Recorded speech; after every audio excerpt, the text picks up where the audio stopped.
bird on a tree. I'm just sitting here,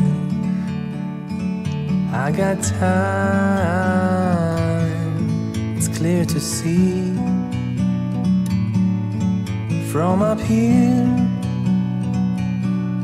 the world seems small.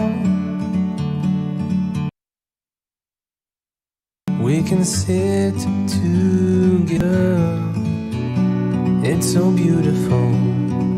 You and me, we meant to be in the great outdoors, forever free.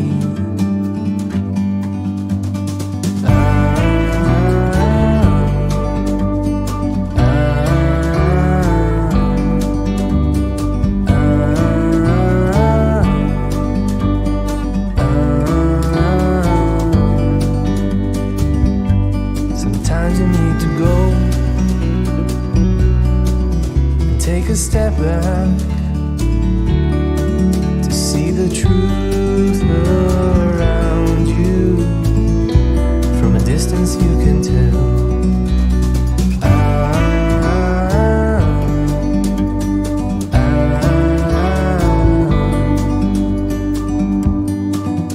You and me,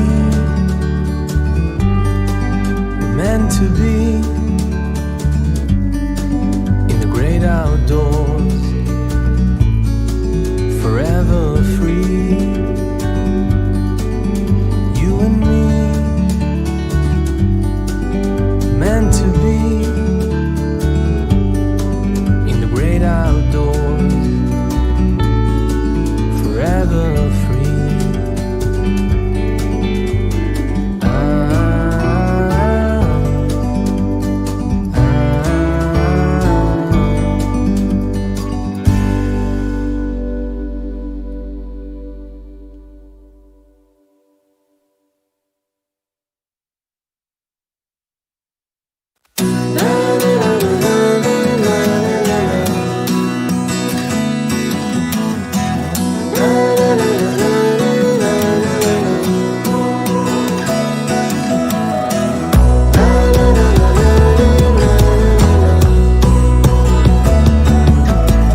morning. Happy Thursday. It's 2 o'clock on Thursday, October 7th. You're here for Kathryn Scraps Live. It's the second show of the day. I'm Kathryn, and today I'm going to be crafting live from the advanced version of the Quick and Easy Fold Pocket Album. This afternoon, while I was waiting for the videos to upload from the previous class, I taped a bunch of scraps together to make the pockets that we're going to need to go with these flaps. So they're going to go like so. And we still have to finish making all of our flaps, but that's what I've been up to. So I didn't have the pieces that you'll see that my flaps are really skinny. It's whatever, it's fine. They still work when they're skinny. How are all of you this fine October day? I hope you're all doing well. Greetings to Donna and to Lane. Hello, how are you all? I hope you're doing well. Happy Thursday to Catherine and Bev. Hi. Melanie, how are you? Deb, hello. Donna, good afternoon. Good afternoon. Good afternoon. Good afternoon. I don't know what time it is. All right. So, we'll work on this one next. So they're going to be going up now. So let me get my tiny scrap bag. And if we need more scraps, we'll get more scraps, but we'll start with our tiny scraps if we can. And I'm going to cover this whole thing with tape.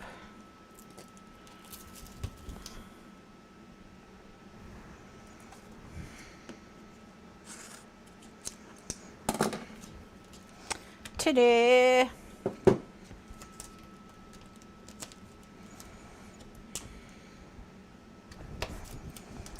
All right. So before I get too far into this, I'm going to grab some scrap out of the recycling bin so I can change the blade on my craft knife, because it's getting dull. It's getting dull. So X-Acto X-Life is what I use.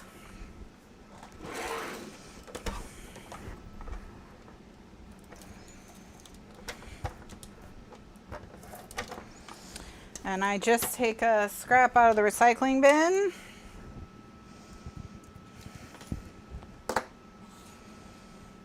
And then I stick the blade to the scrap.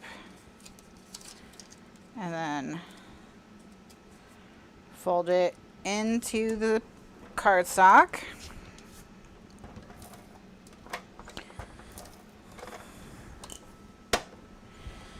And then just roll it up in there so it can't get out and poke anyone. Since I'm not usually the person who empties my recycling bin and my trash can up here, I like to make sure all sharp things are safe.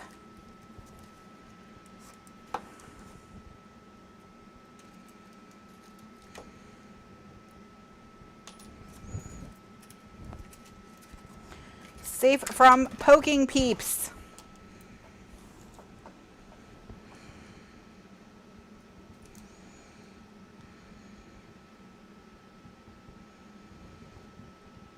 All right, fresh blade. By the way, I've had that box for a really long time, years. So even if you change your blade really often, like I do, the second pretty much that it starts not cutting through on the first try is usually when I get rid of it. A pack of blades will still last you a really, really long time.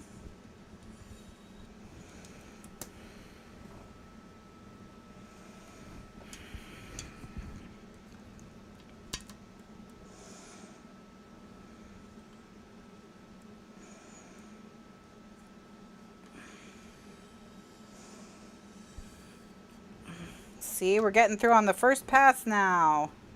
So that's good. All right.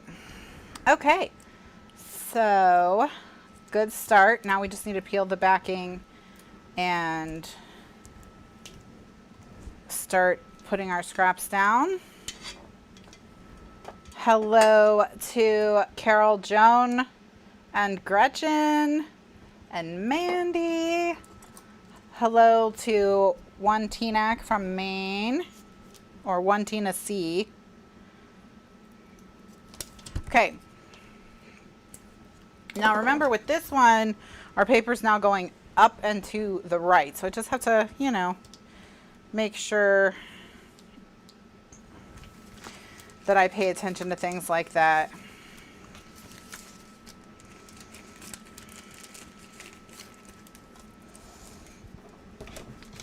When I stick my paper down.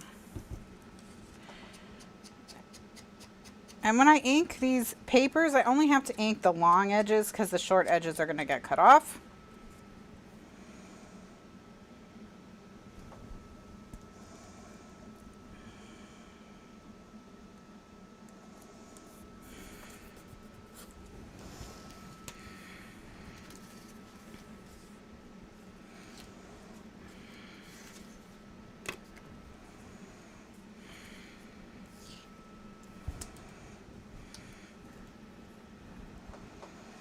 Hope you're all having a good evening, enjoying yourselves.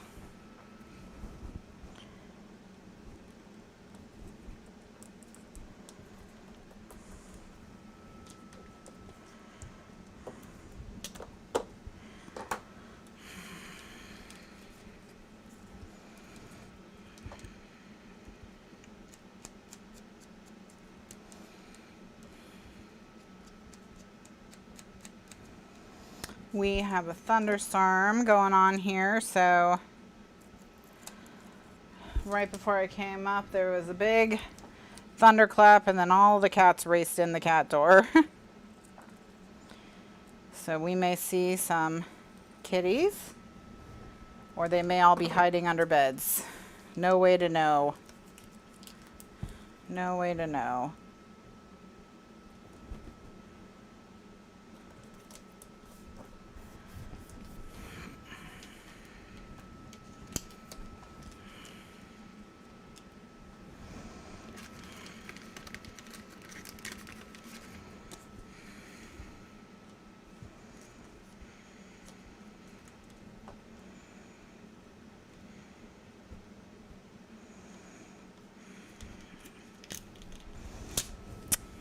It's a little thicker than I want right there.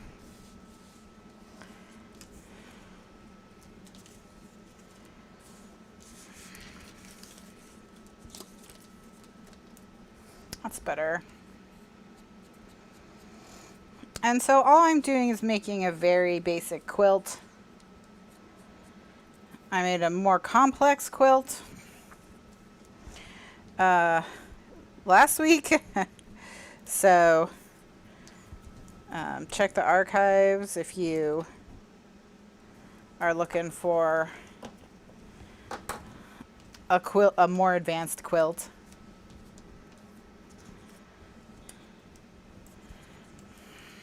It's pre-Friday. Tomorrow I'm going to get a chemical peel at a med spa. That's what my sister got me for my birthday. So we are gonna go do that, and I'm not actually looking forward to it. Yeah. It's one of those things where, you know, at the time I was like, yeah, sure, why not? And then I thought about it later and was like, you know, do I want to spend my Friday getting my face burned off? But it's too late now, so I'm going to go get my face burned off. So I'll be able to tell you all about it next week.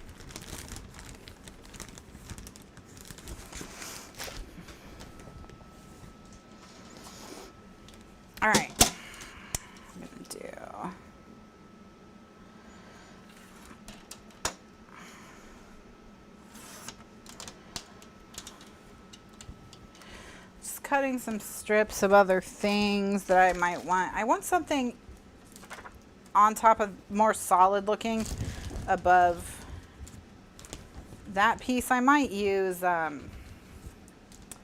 maybe I'll use this.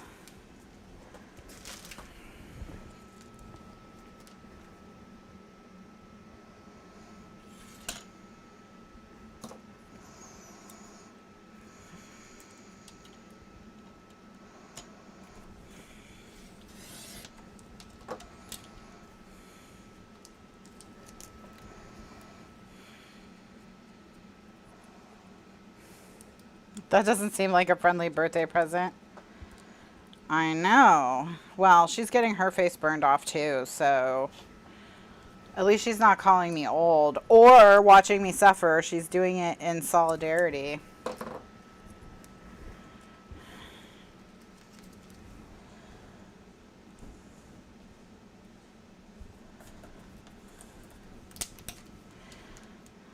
And she got a Groupon for a nice place back in July. And we're doing it this week because it expires October 10th. So, oops. Oopsie. All right. Let's...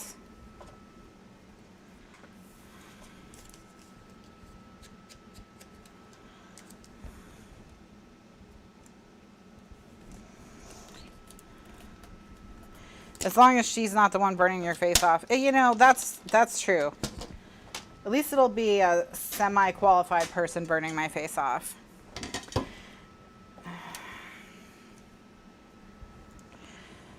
Now, you guys know that I have burned my face off in the past.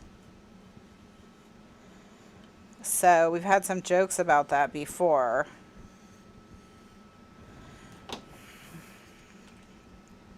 So we shall see how much more intense professional face burning is than do it at home face burning.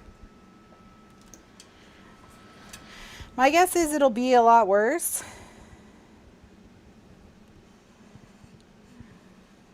We were told to refrain from a bunch of like products for the week ahead of time, so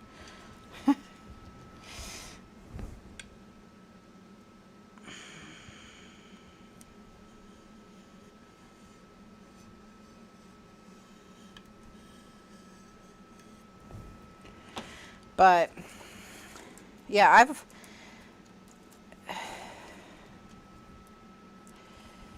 I've done, I mean, the at-home chemical peels that I have done, usually they're great. I did do one that like super backfired. And it was a friend of mine gave me, I want to say Dr. Dennis Gross maybe was the brand. And they had like 3 levels of face burnings, and it was like super extra burning, normal burning, or like burning for babies. And I don't know, I don't think she did it on purpose. I think she meant to get me normal face burning, but she got me super extra burning. And so I went and returned it to the Sephora. That's how horrible of an experience it was. And the woman at the Sephora was like, oh yeah, well this is the like super extra burning, and he says that you have to work up to that one. And I'm like, I thought this was normal burning for normal people. And she was like, no. And then she showed me the box, and it was like very much like, we use this to like remove rust from boilers, you know. Just like we dissolve bodies in this acid. So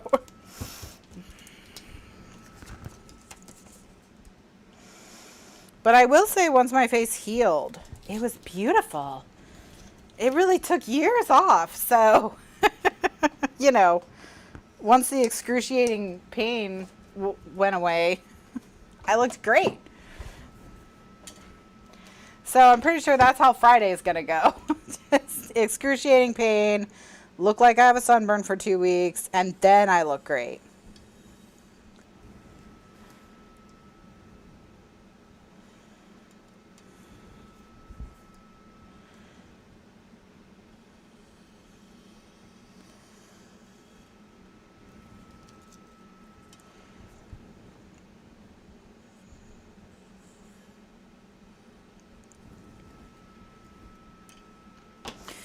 It takes off ears and skin. Yeah.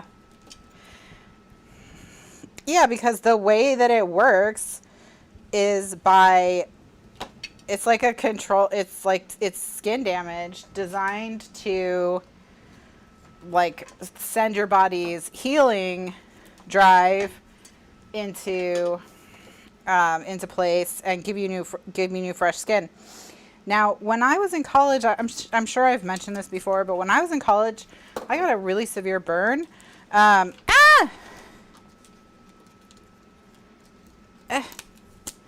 got a really severe burn when I was in college, and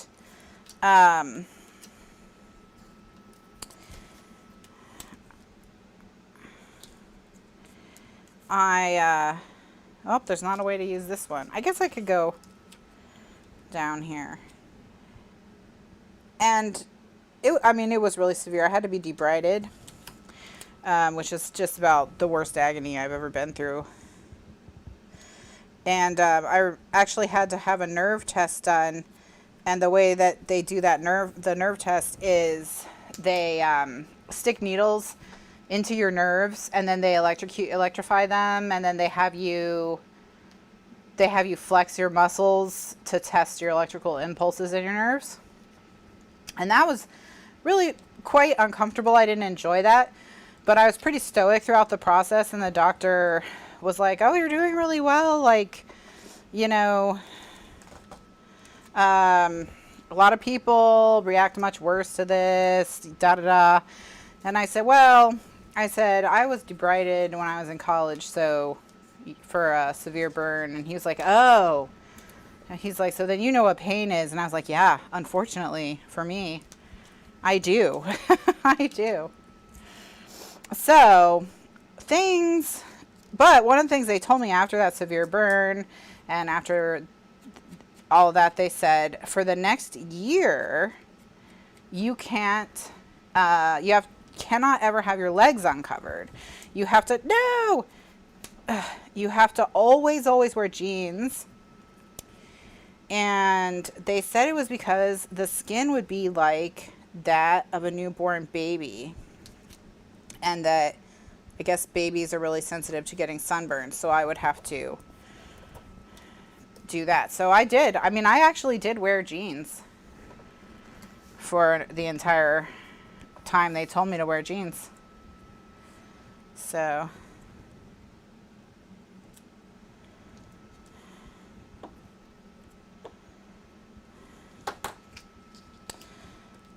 so yeah, my legs were very pale. They were very pale once I got done with that. But now you know, all you have to do to get a new face is just to burn off your old face.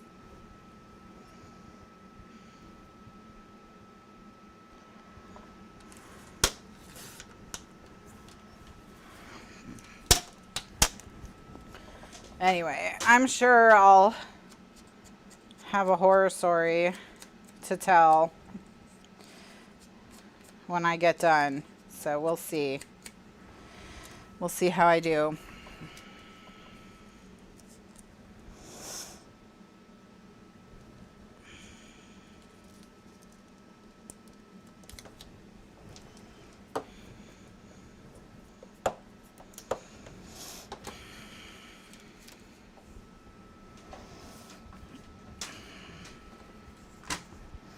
Get a nice little 1/2-inch strip of this.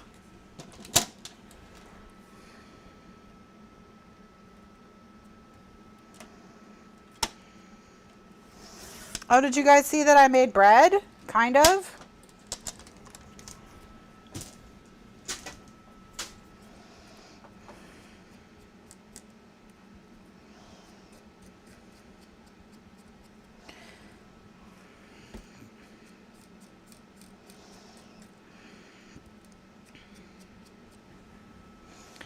So I looked on the bread machine's like troubleshooting page to see why my bread had like a dip in it. And I think it was that the yeast got wet, because we didn't make a well in the flour and stuff and then put the yeast in the well. So I think maybe that is what happened. That was one of the reasons why your bread might have a depression in it. It tasted just like bread. So it tasted just like bread. Exactly like bread. So, you know, we at least know that I can make bread that tastes like bread. The other bread, and the difference between it and the other bread is the other bread really did not taste like bread. I mean, it tasted like bread in that it's not like it tasted like something else. But it was so dense, the texture was so weird that it didn't really, it was like a pound cake or something. You know, it was just not, like, yeah, it was bread in that it had the flavor of bread, but the texture was really something else. So this time the texture was pretty close to bread, you know? So we're getting there. We're getting there.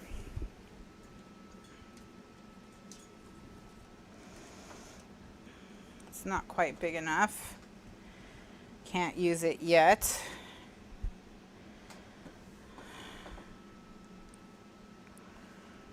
I want to do a row of hearts. Maybe I'll cut it so just like a row of hearts is showing.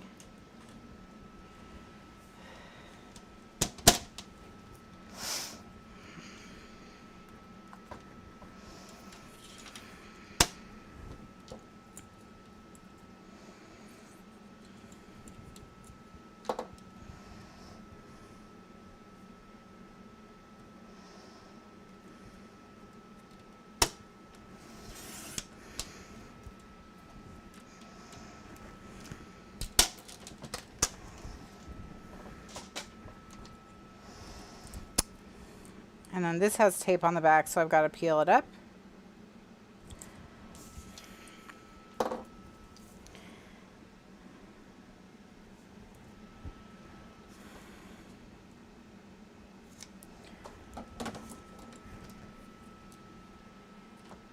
So the bread machine is very, very specific that the liquid goes in first. And then like the order, like the bread machine is very, very specific about its order, and it says not, the number one thing is the yeast and water should not mix.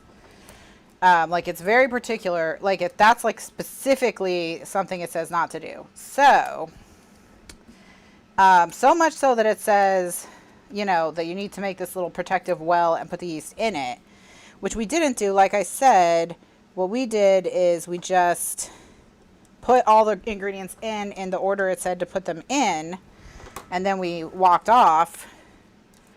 But they were all just in a pile, so the yeast like obviously ran down the sides, probably into the water, which apparently was like death.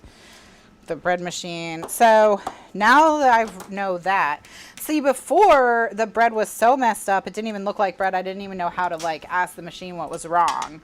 This time it was like very specifically bread, except for it had this like dip in the middle.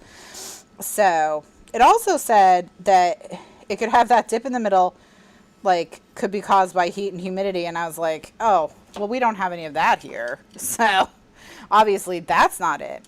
So anyway, so I can see if it's heat and humidity or if it's yeast by doing the yeast thing.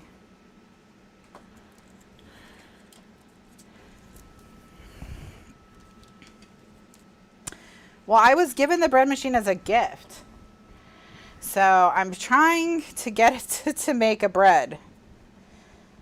And so far, you know,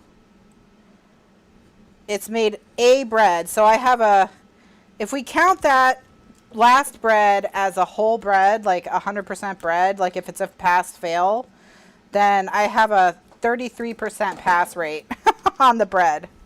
So, but I think I'm going to be okay on my next bread because I'm going to use, I've decided that the people who wrote the bread machine cookbook I don't trust them. They're not to be trusted. So now you would think they would know how to make bread, but they clearly don't. So the next bread is going to be, I'm going to use a recipe from King Arthur Flour on their website, which they have instructions for how to do it in a bread machine. And they said that their bread machine instructions will only, they can only guarantee them if you have the Zojirushi bread machine, because that's what they use in the King Arthur kitchen, which is fine because that is the one that I have. So, gonna do that. And then if that doesn't work, I guess I'm just gonna call Japan and be like, take your bread machine back because there's something wrong with it.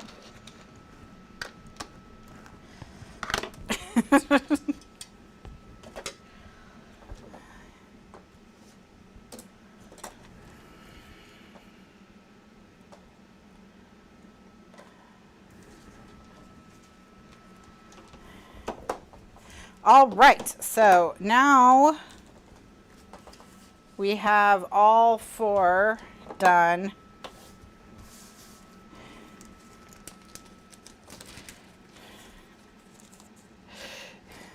Yeah, it's not operator error. It's clearly an inferior bread machine. It may be like the Cadillac of bread machines or whatever, but it's sometimes you can get a, you know, you just have a lemon. And that's clearly what it is. So,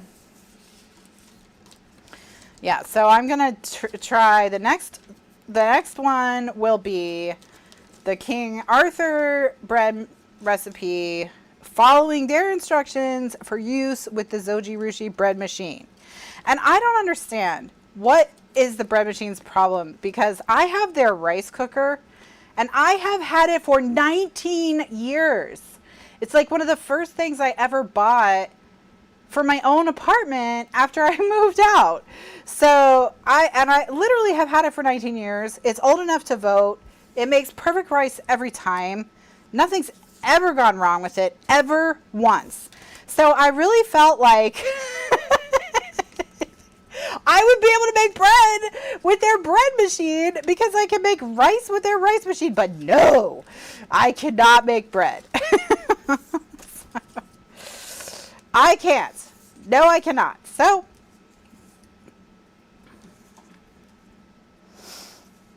yeah, if the bread doesn't come out right, it's the machine's fault. And if the bread does come out right, then I'm a baker, right? That's the answer. That's it. I'm a bread scientist. So, okay. So, now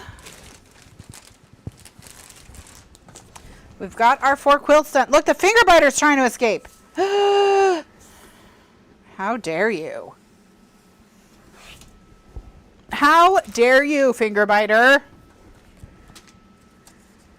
Get back in there. All right. Okay. So now what we need to do is we need to find the center of this so that we can put the flap down. And I think the way I'm going to find the center is I'm going to make another one, and I'm going to fold it in half twice. So,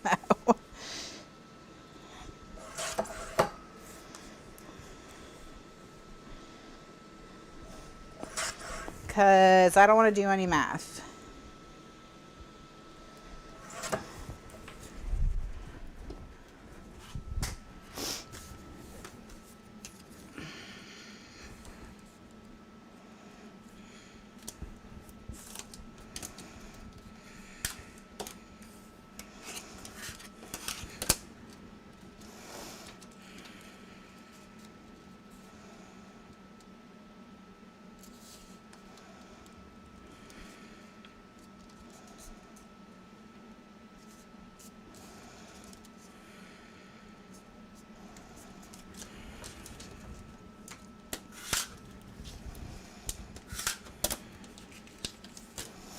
All right, and now that I found the center, I'm just gonna make a mark on it with just a little dot of ink, just so I can see it better. And then I'm gonna take my 1/16 inch hole punch and punch a hole. All right, then I'm gonna take it and I'm just gonna put it on all 4 of these and punch a hole.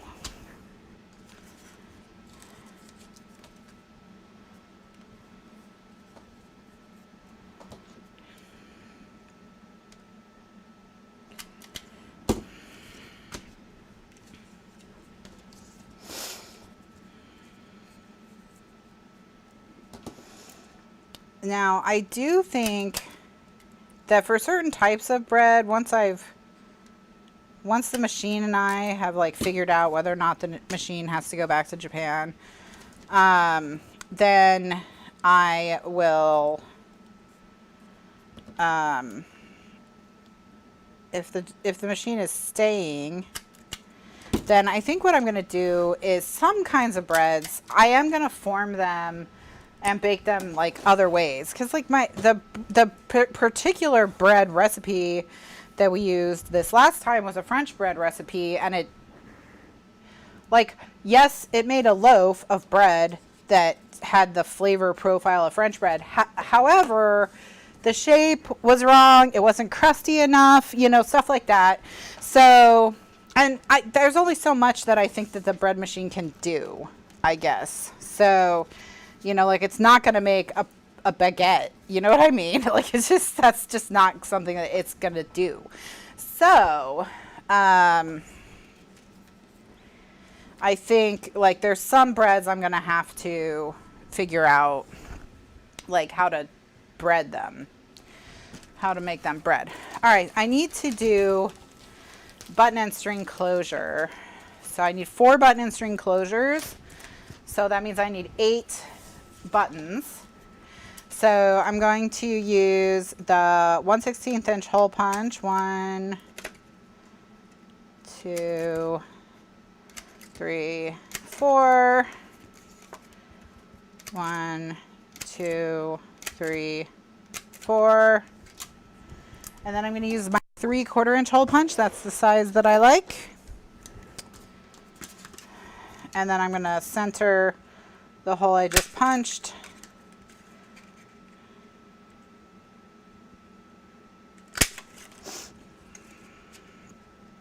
Like, we put it on medium crust and it came out very pale. So I think all the breads have to be done on like extra crust. Although, before I start messing around with stuff like that, I should probably make a bread that doesn't have a problem.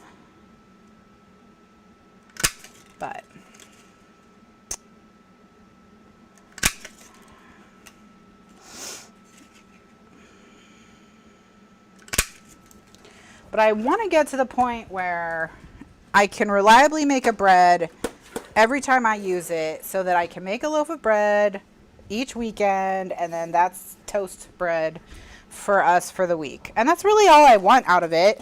Like, that's all I'm asking. Just like, look, bread maker, that's all I want, okay? I'm not asking for a lot here, I don't think. And then if the bread machine continues to be a jerk face, I'm just going to do that no rise overnight bread. Just because I give up. I give up on bread. Or no need overnight bread that you cook in a Dutch oven. I have a Dutch oven, so it's fine. I can do that. All right. I'm gonna get my ball of string. Well, the yeast is brand new, and honestly, I've used Fleischmann's that was expired for years in other things, and it was fine. Have I been using white or beige? I think I've been using white.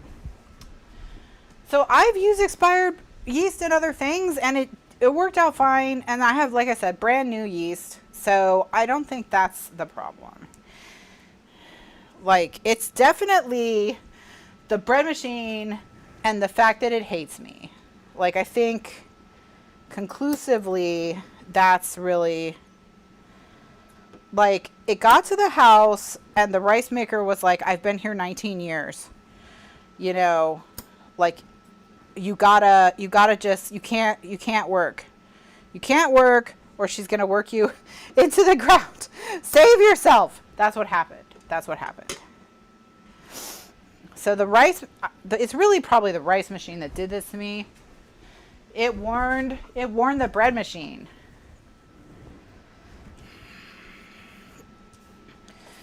That's what it was.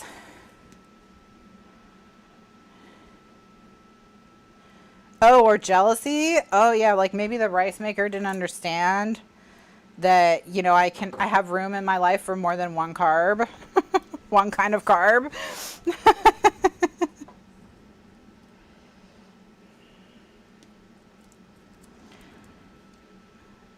Well, I think it cursed it. I think that I'm glad you like the no knead Dutch oven bread. I haven't seen anyone who hasn't been able to make that work. So, I mean, I may be the first, so stay tuned. But, if all else fails, that's what I'm going to go with. It's just trying to save me the carbs. It is. It is.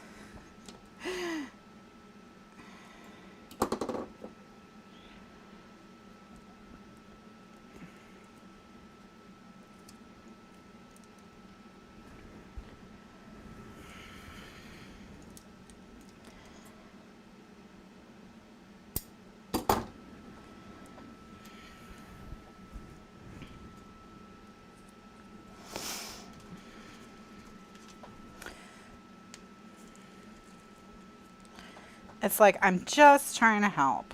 I'm just trying to help. You don't need to be so spicy.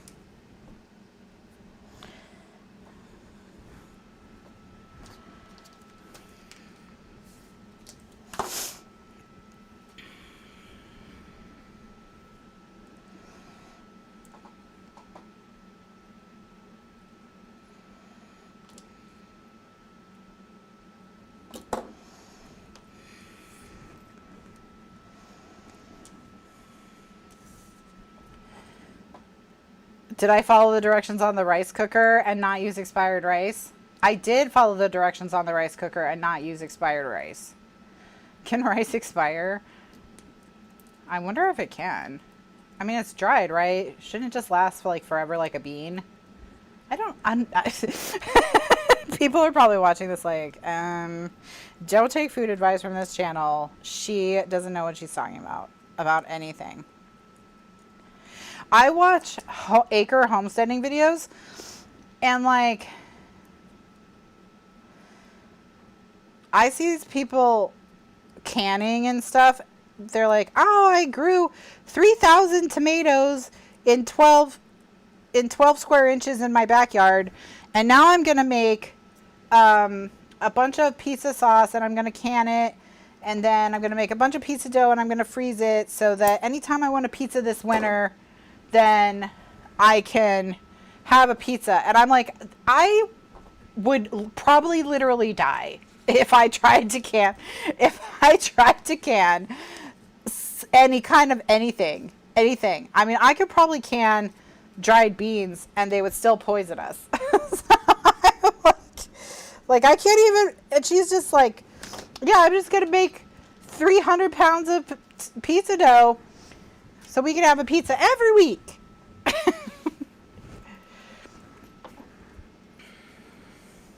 So, like, I definitely want to be the kind of person that can do that, but I don't know. It's going to take a lot of work. It's going to take a lot of work before I start canning things.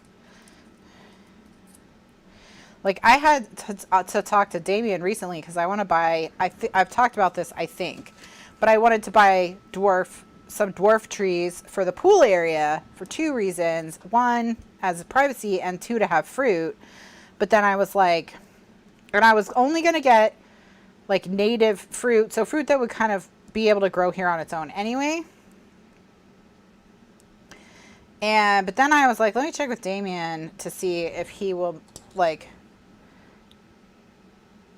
agree to being responsible for the like livelihood of the trees, because honestly I cannot be responsible for the livelihood of the trees. And so he told me that they're like almost impossible to kill, and you know, it would really take some serious like incompetence or neglect for them to like get sick to the point where they didn't produce fruit or whatever. And I was like, challenge accepted. So, just like,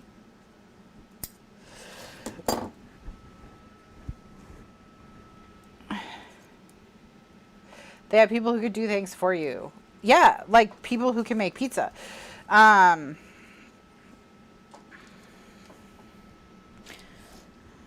So basically what I'm going to do is, I found out the bakery near me sells pizza dough.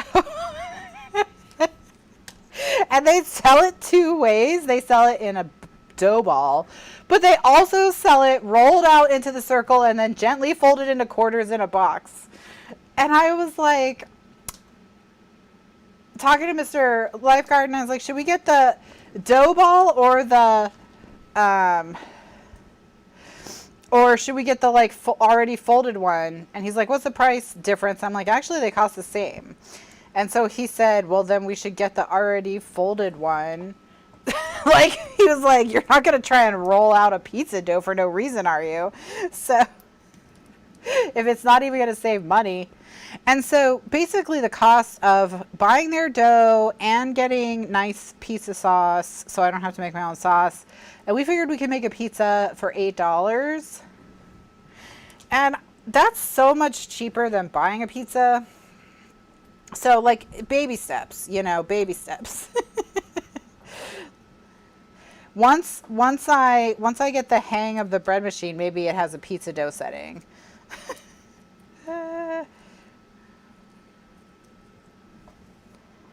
I made this string a little too short.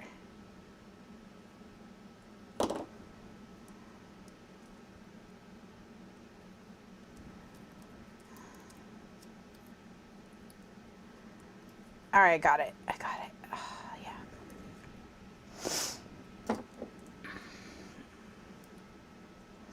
A class on throwing dough.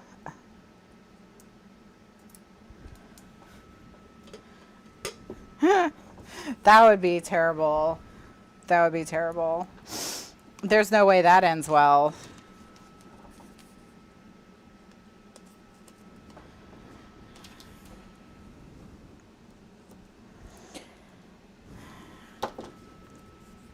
Okay, so now they're all ready to go get glued down.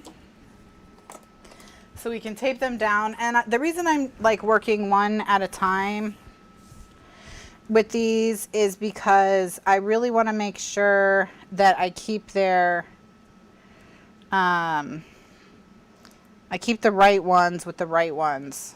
So it would be stuck to my kitchen lights. I would definitely, it would be on the ceiling. It would be on a cat. There would be a picture of Kitty covered in a pizza dough, like just looking like furious, just full of rage.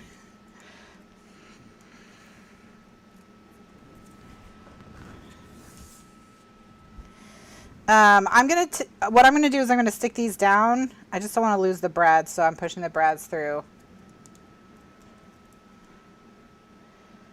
I'm going to stick the quilts down to the flaps, and then I'm going to stick the flaps down to the book, and then we're going to take a break. And I'm going to work on the pockets. We got to choose what our sayings are going to be and things of that nature. Allergies are bad here too. Even the cats. Kitty is sneezing, and so is Tiny Cat. So I think the cats have an allergy situation going on as well.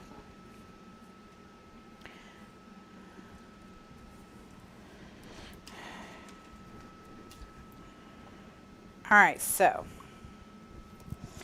I'm going to continue to work one at a time so I make sure everybody's facing the right direction, etc. And then I'm going to stick them in the book, same reason, so that they're all facing the right direction.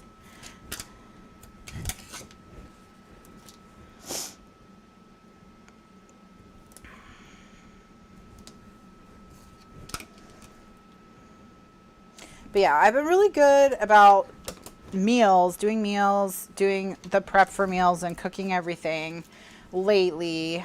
Back in the saddle, you know, we had a period this summer where we were single-handedly trying to keep Grubhub in business. But now we're back to cooking and doing the meal prep and stuff. And this week, our entire food for the week, the whole everything, like the whole grocery bill, all of that was $69, which was really nice because we already had a lot of stuff done already through prep and, you know, responsibly buying in bulk and then actually making a list of the things that we had bought or prepared in bulk. So that was the other thing. Like, we went through the freezer and we made a really good inventory of everything we had, and then we prepared all our meal or planned all our meals based on what we already had. I know that this is not genius level stuff, but I mean, it does make a big difference if you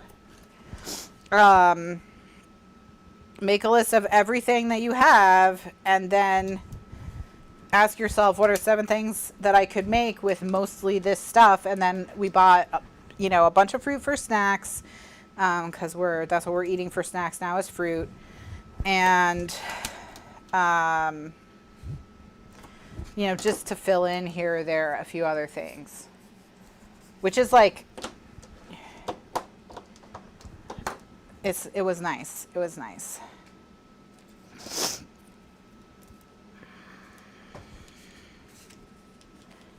Okay.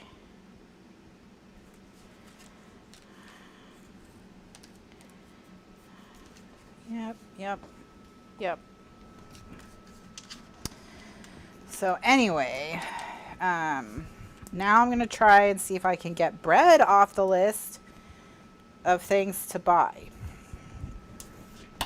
So we'll see if King Arthur flour can help me or if no one can help me. And if King Arthur flour can't help me, then I'm going to try the Dutch oven no knead bread. And then if that doesn't work, then obviously someone put a curse on me so that I would never be able to make bread, and I'm just going to have to go back to buying Dave's Killer Bread. So that's it. That's all, or going to the bakery, which is what I would prefer, because I kind of got used to the not sweet bread, you know? Like when we get bread from the bakery, I always like how it's salty. It tastes saltier rather than sweeter, you know? Whereas like grocery store bread, like the prepared bread, tastes sweeter rather than saltier. Okay. All right, so one at a time, I'm going to stick these down.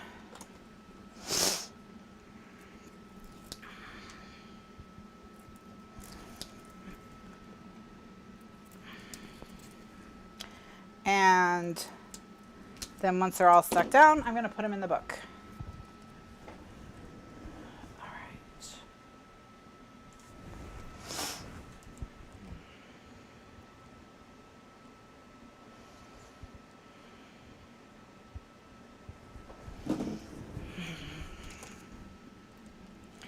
So just making sure everything's facing the correct direction. And then we'll go ahead and stick it down.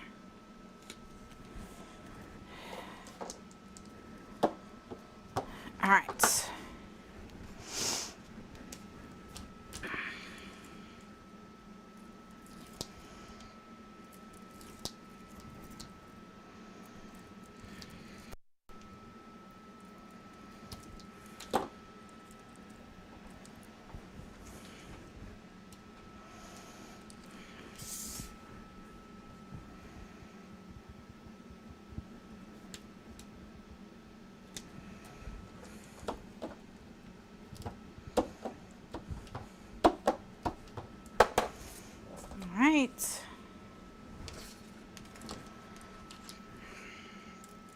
I'm excited. I think I cut my strings too short, but I'm just not gonna, like, it's fine. It's fine.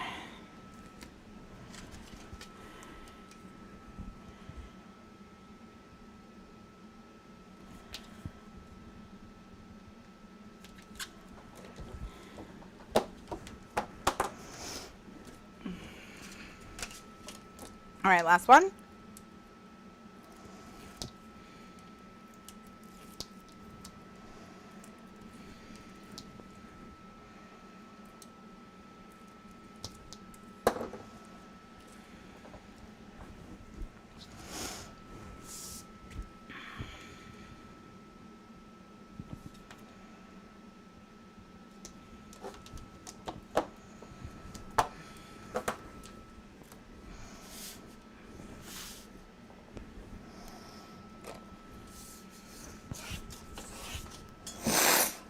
Okay, now I'm going to go get the book.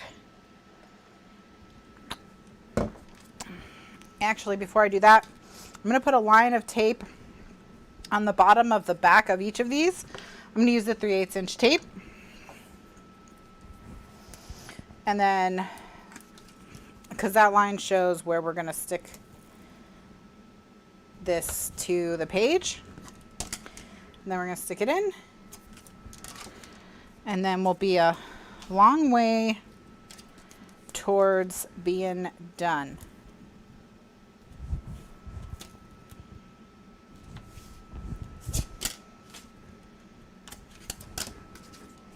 With this page. Although we don't have a ton left in the book as a whole. And then once we're done with this book, we're going to go back to the box set album remastered and finish that. And then when we're done with that, what did I say we were going to do? I promised something and I didn't. Oh, right. The Goldilocks album. What is its thing? Oh, it opens 2 directions. That's right. Oh my gosh.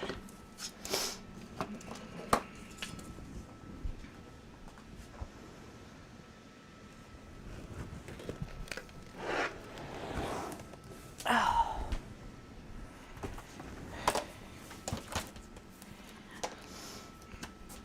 Okay, so I'm going to put a line of tape on the top of each of these on, I'm going to put it on this side, and then I'm just going to line this up with the line here, and that's how we'll stick them together. So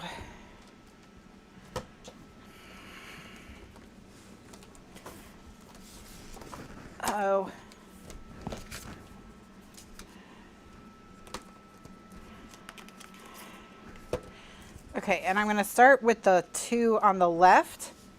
So that's this one and this one. These 2 are the ones that go on the left.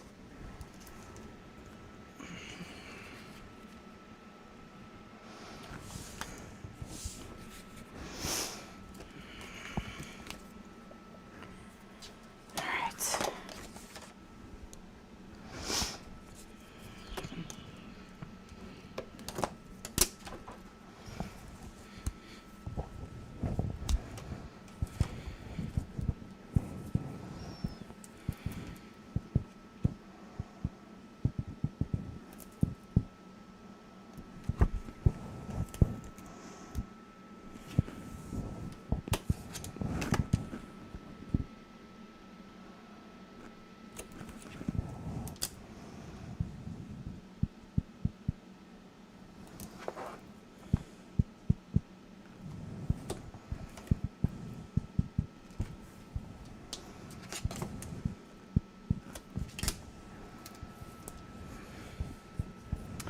All right, so now we're gonna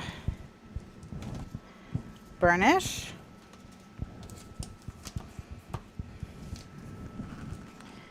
This is the one that goes on the bottom. And this is the one that goes on the top. Oops, I'm touching the microphone with the book that's propped against my chest. I hope that wasn't too noisy just now.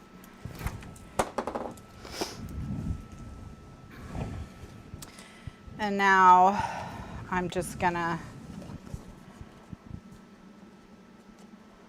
line these up.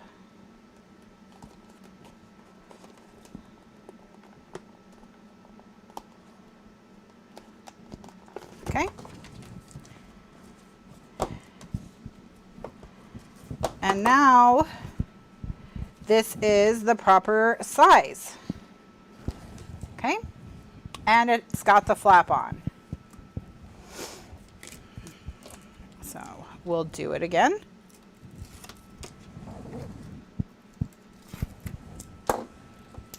Thank you, Barbara Jean.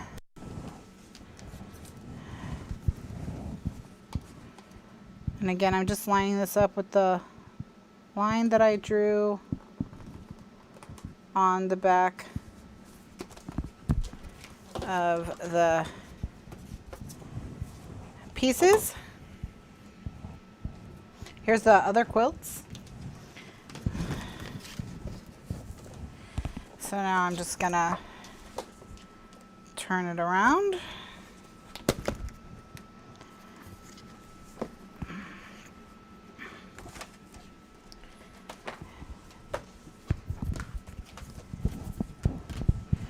And I'm going to do the same thing.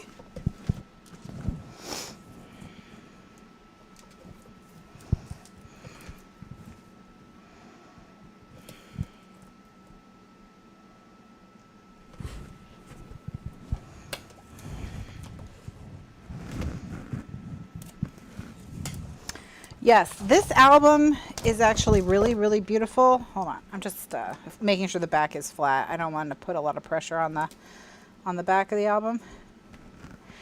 I was just thinking it might be nice enough to give to my mom for Christmas because I mentioned before, but we have lots of family photos going back quite a ways because my great-grandfather had a job as a photographer. So at least on my mom's side of the family, we do have quite a few photos of everyone. Okay, so that goes there and that goes there. I'm just putting these down because I want to make sure I am going to get that X like I want, which I am.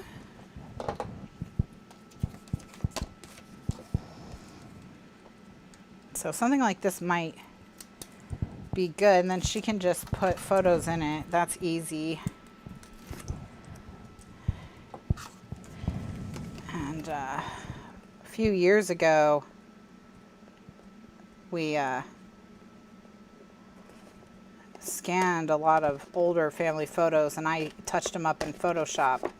So we actually have like digital versions of a lot of photos that she can just easily resize and print.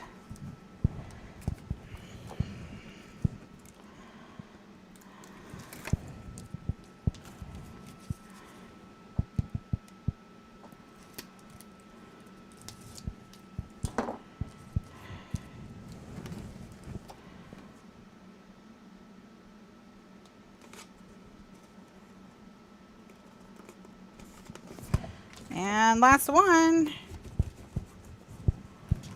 Okay.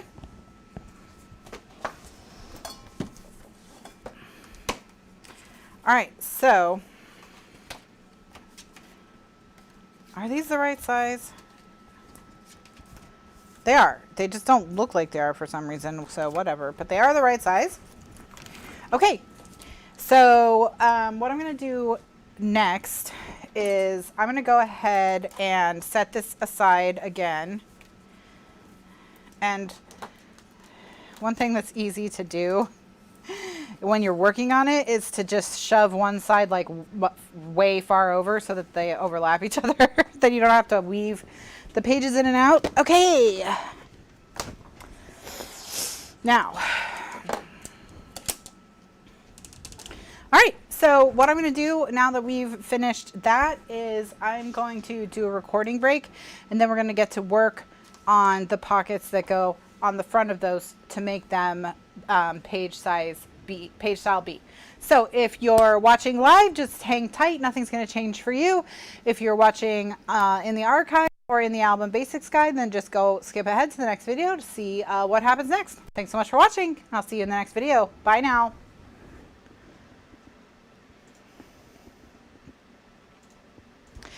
Greetings, Glitter Gang. It's 10 o'clock on Thursday, October 7th. This is the second part of the second show of October 7th. We just finished the quilted flaps of the page style B that we've been working on for the next layer in our album, and now I have the fronts of those pockets ready to decorate. Now there's some things that we still need to do, like we need to add the Z-fold to the back of these, and we need to figure out exactly what we want to do on the fronts of them as well. So the first thing I think I'll do is go into my scrap bag and see, you know, what scraps I have that I can make the Z-folds out of. Because I don't think I can make, yeah, those are all too small. I think those are fine. How many are there? I only need 4. 1, 2, 3, 4. Perfect. All right. So I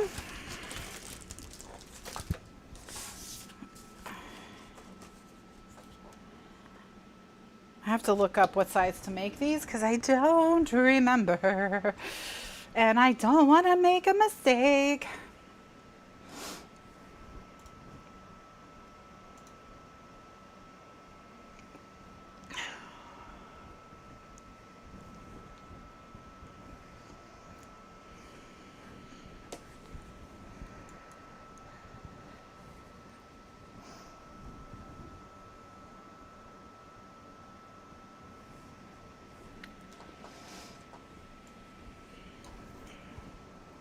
I'm just going to pull up the album basics guide.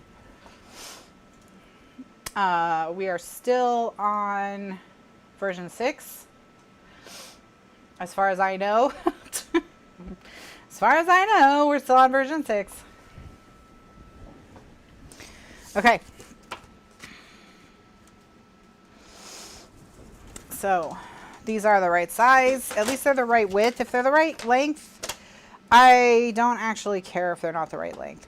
Okay, so I'm going to score them, and of course the measurements and the scoring instructions are in the album basics guide, which is linked below.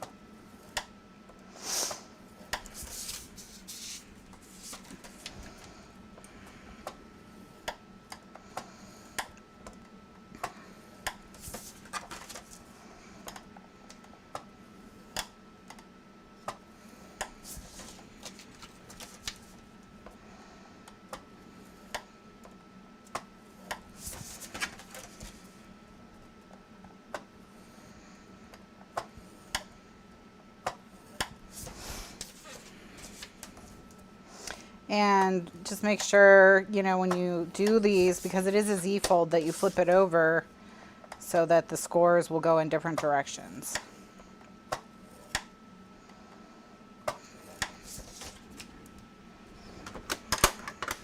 Okay. Now I'm going to make my mark for where this is going to go. So I'm going to put my score line on one of the lines on my desk. I'm going to put my ruler at the 1.5 inch mark. Pretty sure that's what it is. On that, and on 2 of them, I want my open edge on the top and my scored edge on the bottom. And on 2 of them, I want my open edge on the bottom and my scored edge on the top.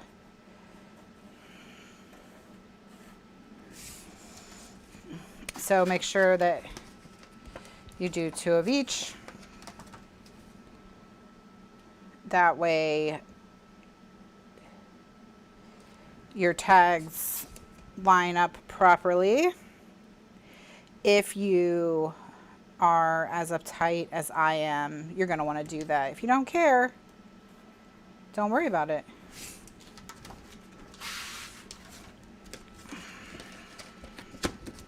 So like I said, on this one, I'm going to put the scored edge at the top this time.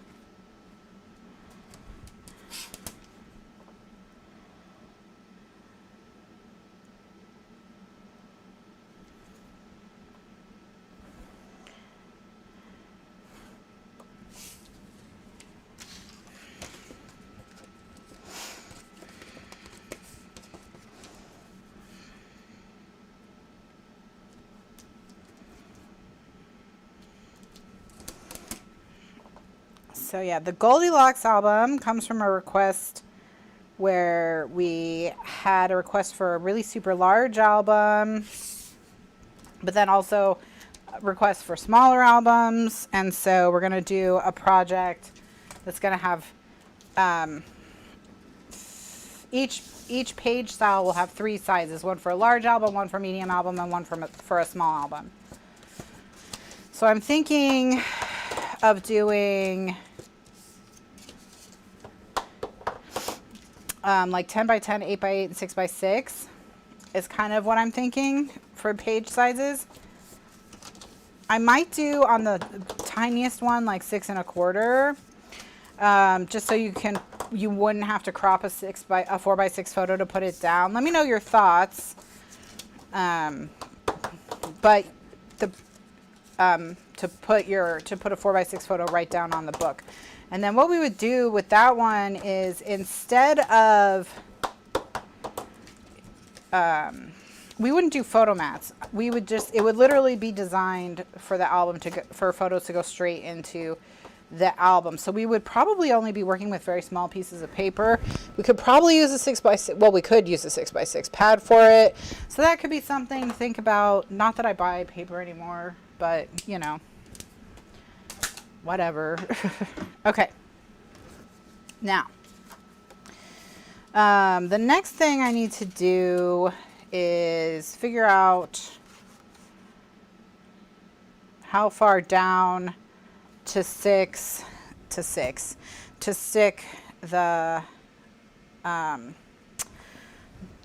button and string closure. So I'm going to go find the other page B and measure it so I don't have to do math. It looks like it's 1.5 inches, which is what I had in my head. So let's go with that. Yeah, like I don't think it has to step down exactly 2 inches each time. Like I don't think it has to be perfectly 10 by 10, 8 by 8, and 6 by 6. The question will just... Okay, so what I'm going to do is I'm going to mark 1.5 inches down on each of these, and then also halfway in. And I'm going to mark it right on this cardstock, and I'm going to punch my hole for my button and string closure. I'm not going to put the legs all the way through this layer. Like, it's more just so I know where it is. So it's 1.5 inches down.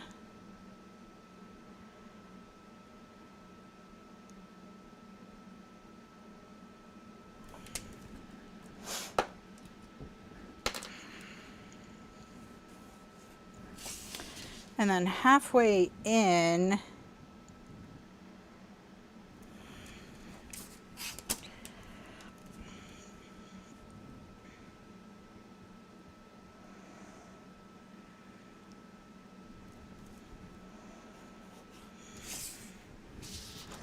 and then I'm going to punch this one, and then I'm going to just use it to mark all the other ones. And to make this a little bit easier for me to see, I'm just going to take a white gel pen and put a little dot right in the center, so it's just a little easier for me to see.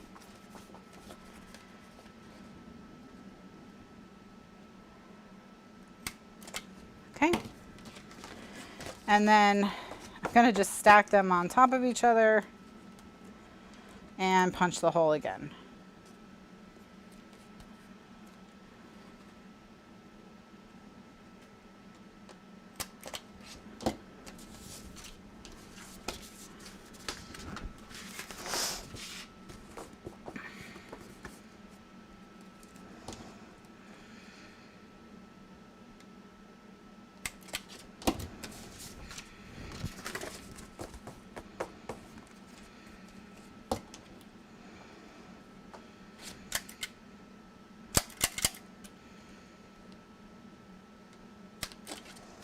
All right, so now I have the hole marked on each of these.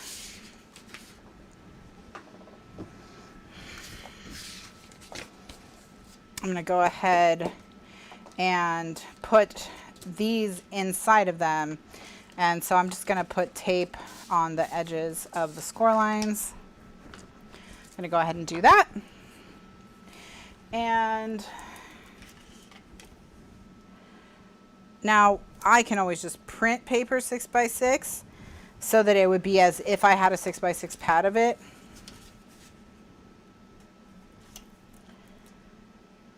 What was the theme? Did we have a theme or no?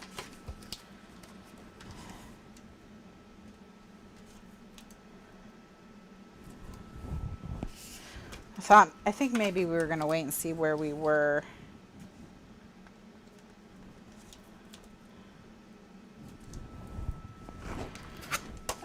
In the year, maybe.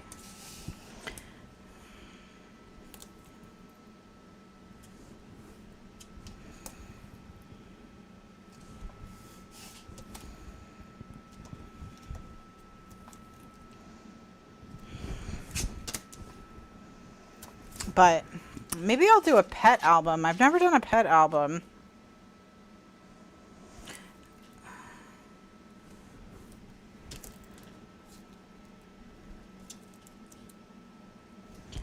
The problem with a pet album is, you know, do you do a cat album? Do you do a dog album? Do you do a turtle album? Do you do all pets? But then not everyone has all pets. Birds.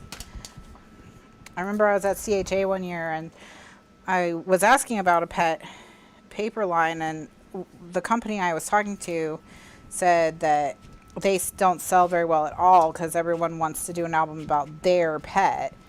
And so you can't really make a paper line that works for everyone's pet. So that, which made sense to me. Okay, so now I'm going to cut these apart. And we'll stick them in the book.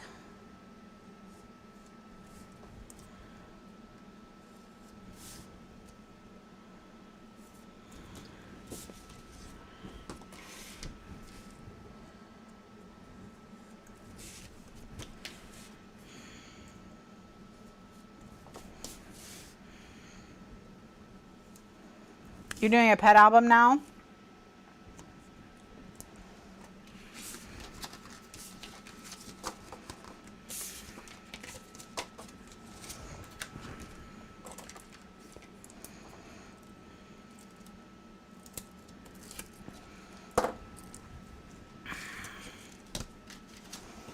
All right, so now I'm just gonna stick these down in the book.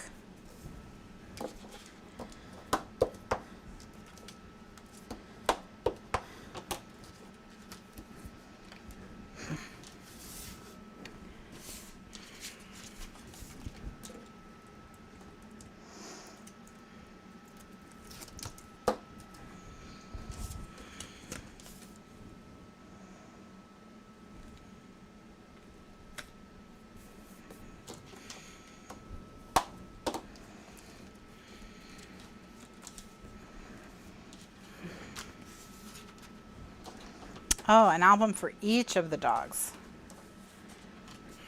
Yeah, see. And there's all different kinds of breeds of dogs, all different colors of cats, you know, so I don't know what to do about a pet album, so I may not try and tackle it. We'll see. Guess I could do a wedding album.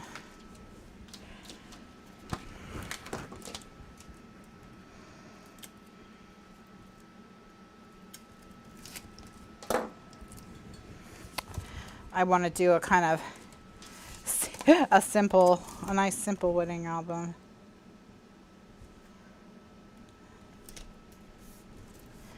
Okay.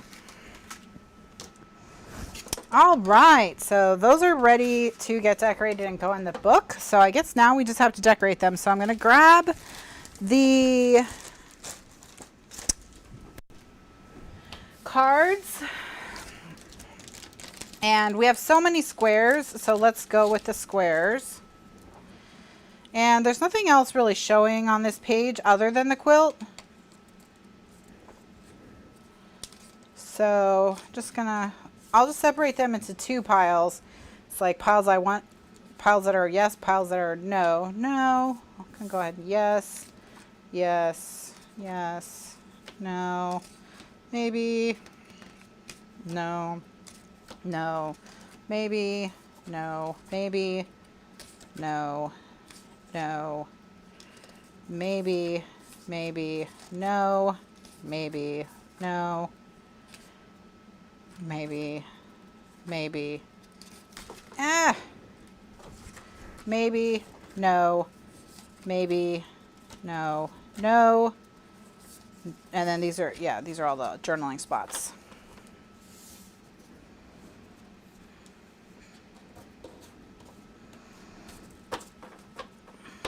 All right, so now we need to narrow it down to 4. So what I'm going to do is I'm going to lay 4 out, and then I'm going to say, like, is there one I would replace with this one, which in this case is that one. And then with this one, the answer is no. I don't want to use that one. All right, so with this one, would I replace any of these with this one? And I think that one. This one, this one, and this one, this one, this one, and this one. Those are all too heavy. All right. So we're going to go with remember.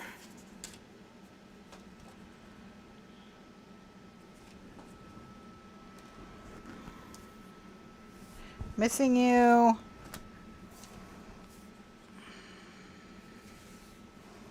My heart. There we go. Those are the 4. All right. Those are the 4. Quick decision making. All right, so these are 4x4 squares. So I just need 4 1/4 inch squares to be mats for them.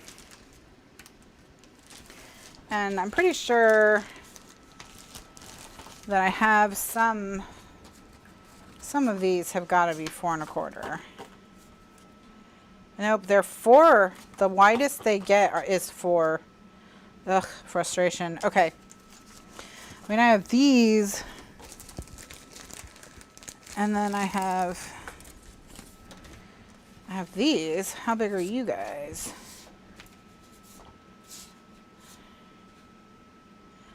One, 2 can come out of that one, and 2 can come out of that one. All right. Perfection.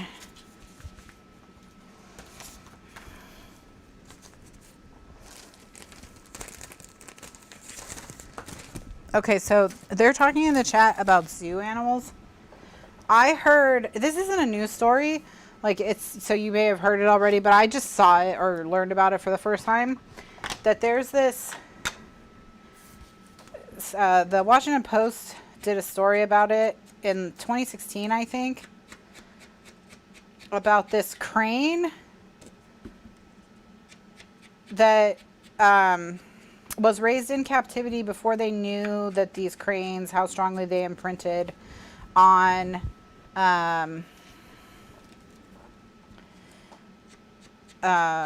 whoever was raising them. So like now they know better that they have to raise these cranes with other cranes. They have to be really careful not to let them imprint on humans, but this crane did imprint on humans. And when it was around like 35, I guess they lived to be like 100. When it was around 35, it did a mating dance with one of its handlers because it was in love. So they got bird married. Like he figured out how to do the mating dance back, and they got bird married. And the reason that they did it was because it's easier for the birds to inseminate them, because they have really low fertility, so they have to be artificially inseminated and they have to be restrained, and it's a really upsetting process. They don't like it. But since they were bird married, she let him do it without freaking out. And I was just reading this story like, and this bird lives to be like 100. So, I mean, the rest of his life, he's going to have to work at the zoo. What the heck?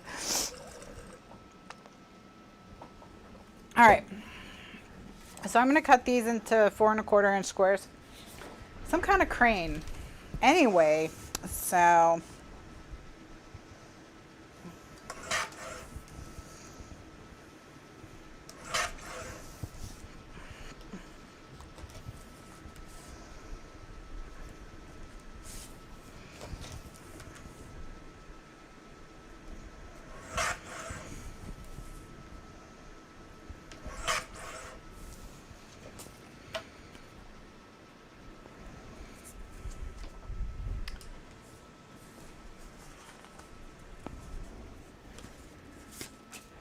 all right, so I've got 2 of them. I've got another 2 coming.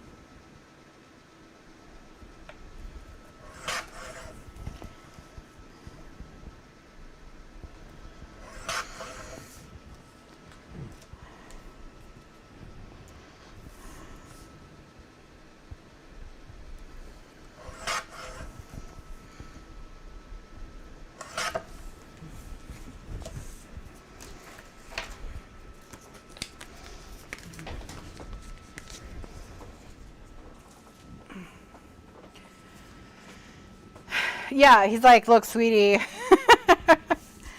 we can't leave Washington, D.C. ever because I'm bird married now. So, and I guess, like, these cranes are also very bad parents, so they don't let them raise their own young.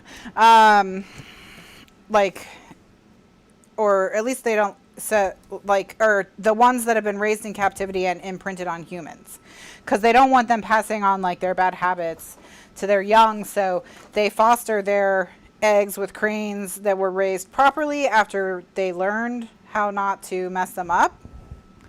But they get really upset if you just take their eggs, so they replace them with wooden eggs, and she makes him stand on that. Like, she makes him watch the eggs. It was one thing I was reading too. So so he has to, like, she will let him know when it's his turn to sit on the wooden eggs or whatever.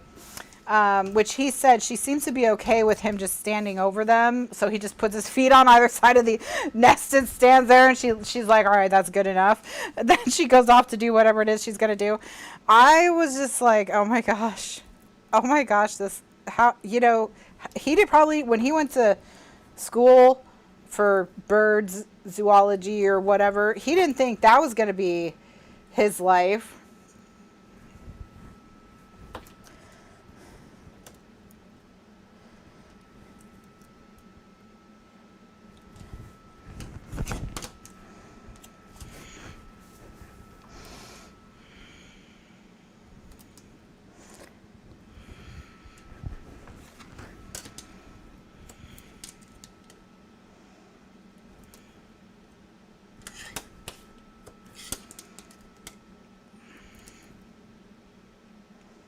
Oh, it's a fly. It was a fly.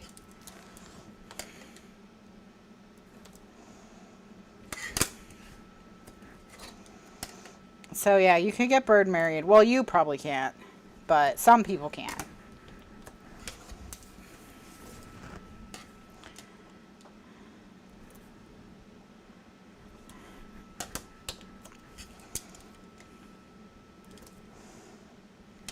But yeah, I thought that was funny. So that needs to be a movie.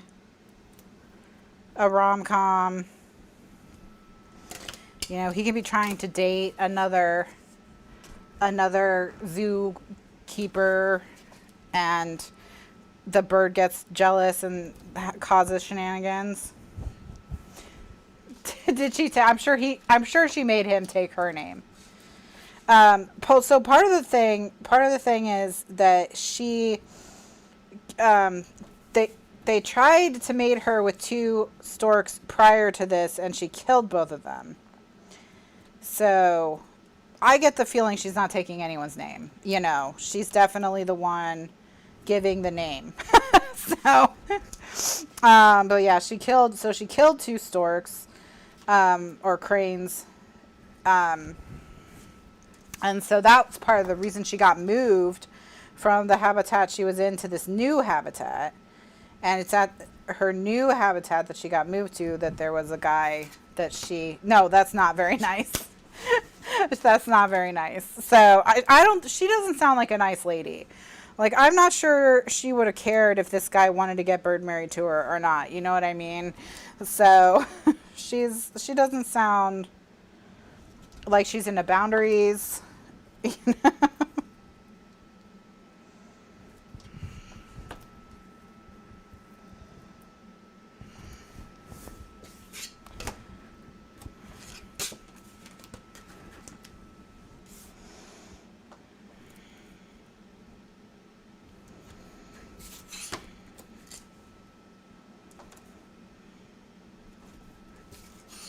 Yeah, she wants what she wants, and then she wants you to get out of her hair.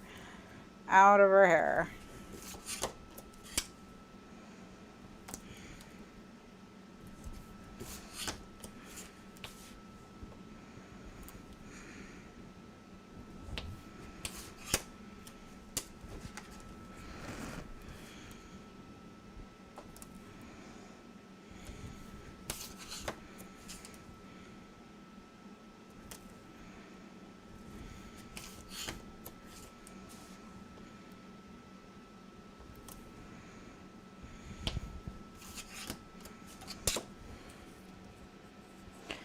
All right, so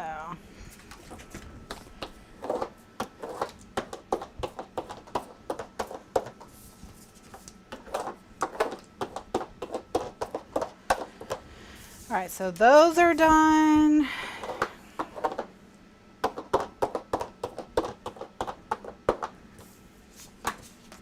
So now I'm going to cut these apart and stick them together, and then I guess we have to choose pattern paper.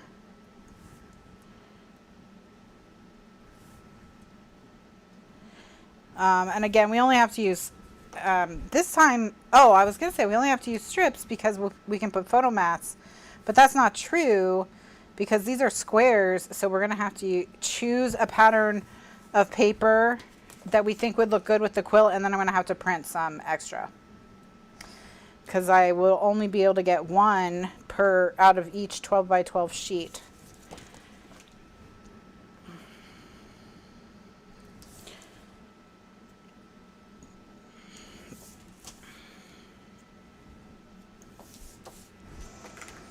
So we'll stick these all together, and then we'll choose a pattern to go around them.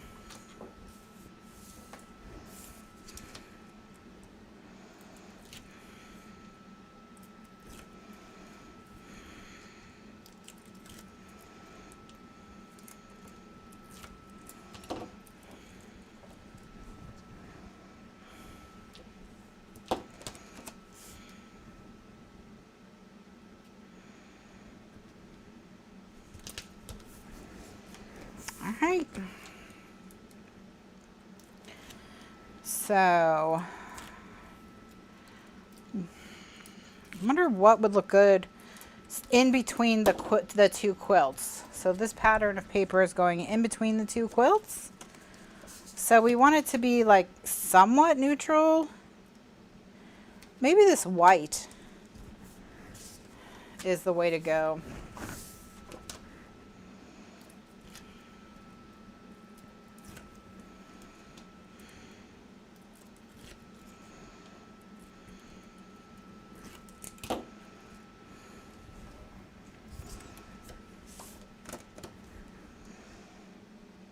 A peg egg? Oh, that's funny. Her wooden eggs are peg eggs. Arr.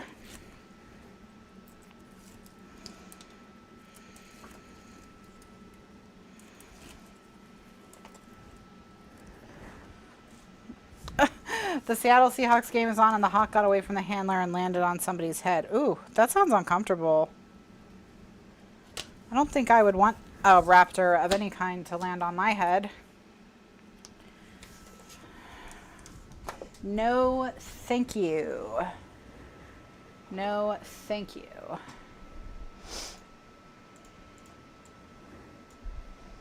Okay, so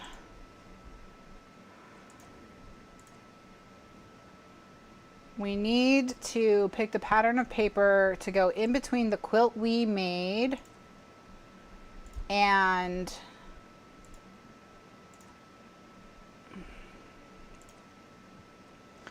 well, we made both quilts. So in between the two quilts that we made. Okay, so this is Simple Stories Heart.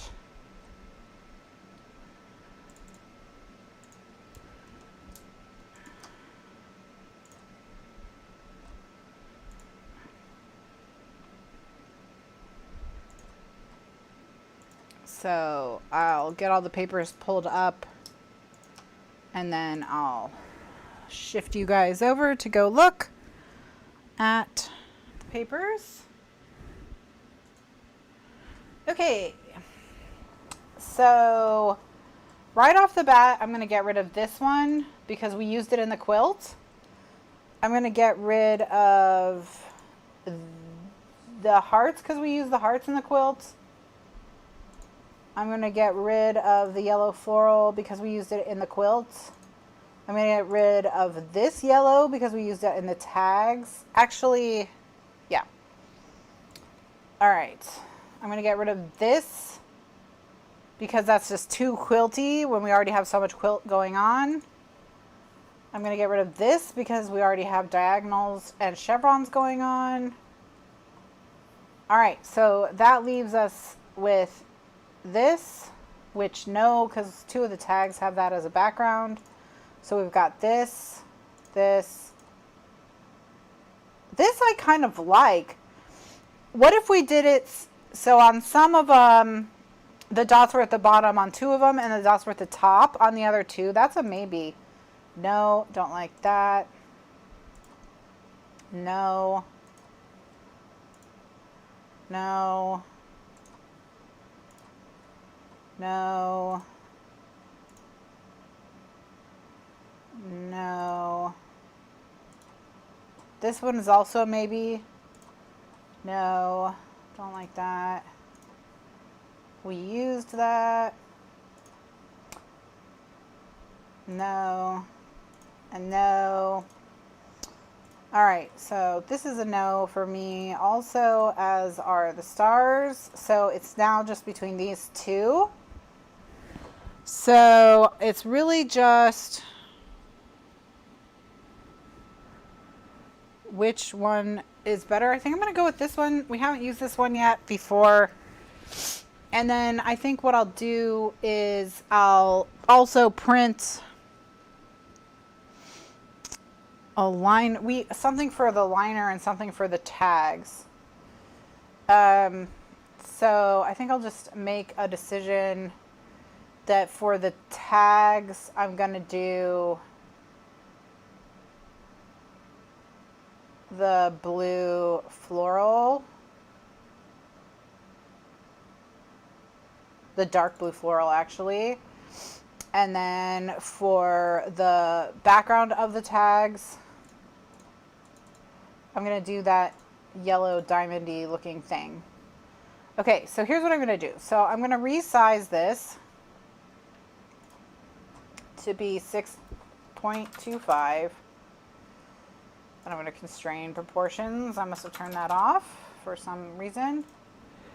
Okay, so I can get this. And I can duplicate it.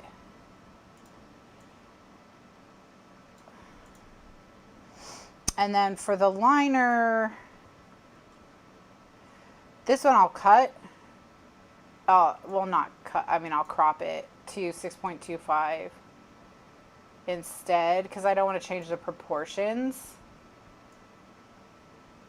Actually, with the other one, I don't think I want to change the proportions.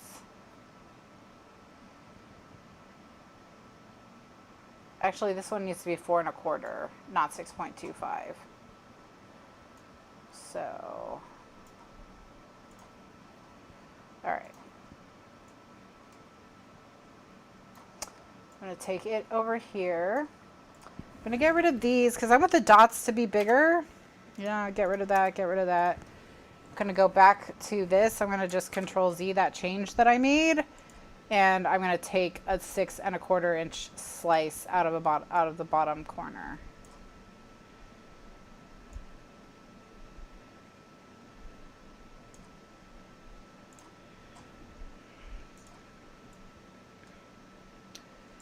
And then just so they won't be identical, I'm going to grab that crop again. But I'm going to grab it from the opposite corner.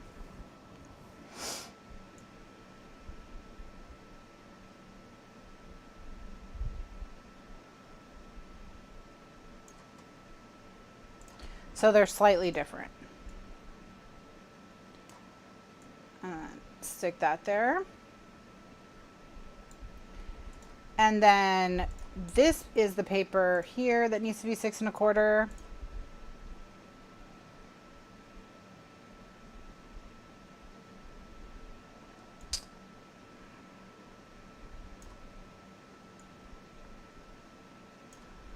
But I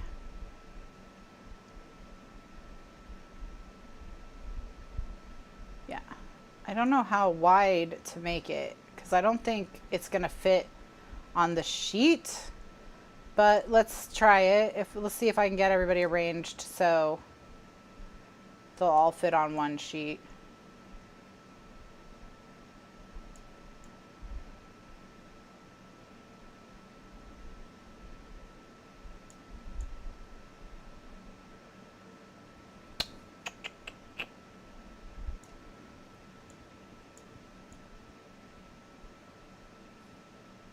All right, there they all are. I think that's working. Oh, I just got to move that so it's not getting touched. And all right, if I just print this twice, I'll have plenty of paper.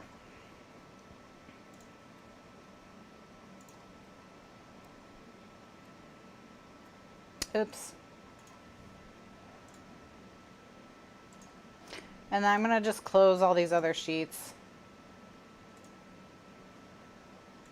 And I always say no, no, I don't want to save any changes ever. So I'll go to print this.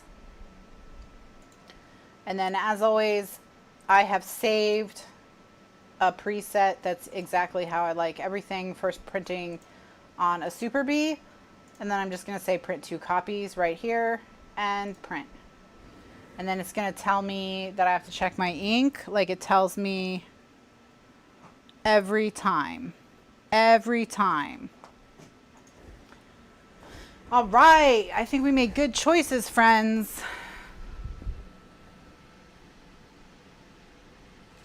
All right. So now I just need to print this. Where is the box of paper? Oh, here it is. It's exactly where it always is. It's empty. We used all this paper. Okay. So when that happens, when I use all of a paper, and I don't have that brand of paper anymore, and I still need to print, what I will print on is the Epson, because the Epson is kind of the most like neutral paper that I have. Well, so it's gonna have it should be close enough to all of my papers. So that paper that I had been using was the Perfect Paper PPD, Perfect Paper something. Which again, I don't recommend. I just was using it up because I bought it to try it. So now I have an empty paper box, which is good because I can put that horrible Amazon paper in it. So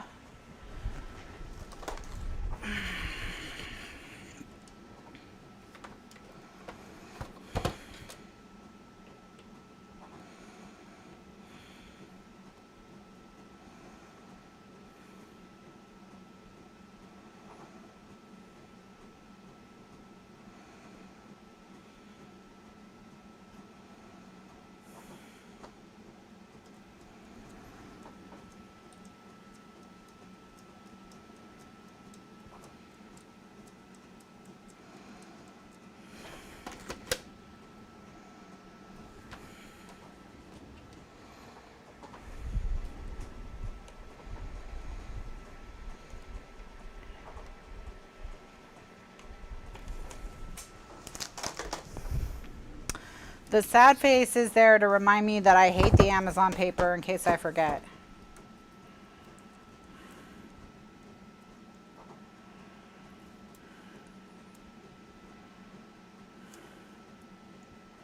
Amazon Basics 13 by 19 paper is not good, and it's not even cheap. So there's no reason to buy it.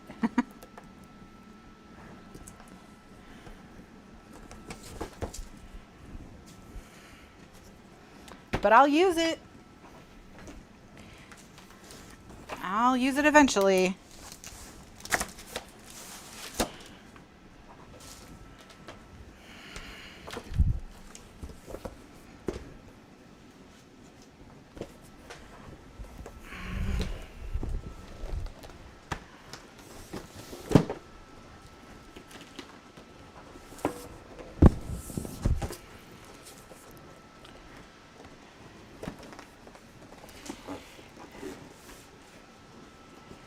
All right, so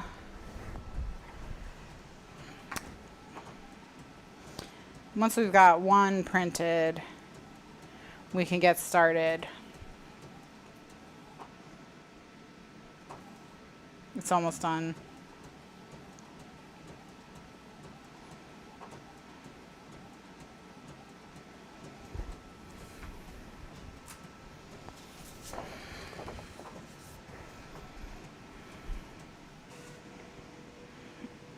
Okay, so we've got one sheet. We can get started with that.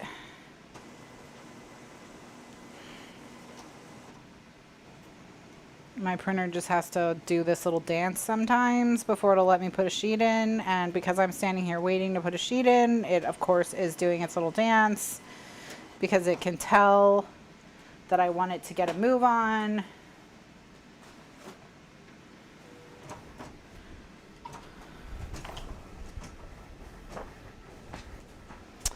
All right, so this is a nice combination. The reason I chose this floral for the tags is because it's all the same colors as the dots, basically. That's why.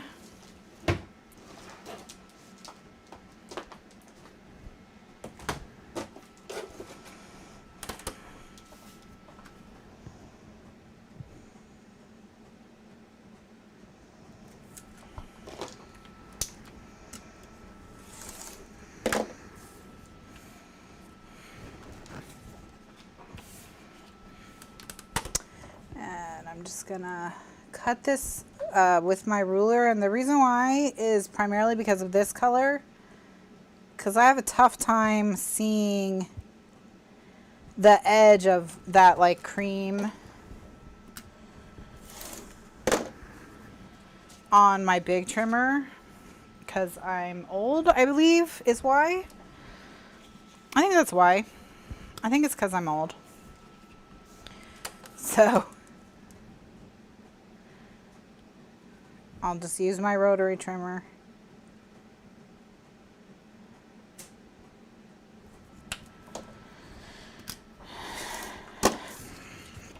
So we'll do the dots at the bottom of the two on the top, and we'll do the dots at the top of the two on the bottom, and that way we have a spray of dots going across the middle, and that'll look cute, look nice. Nice and sweet.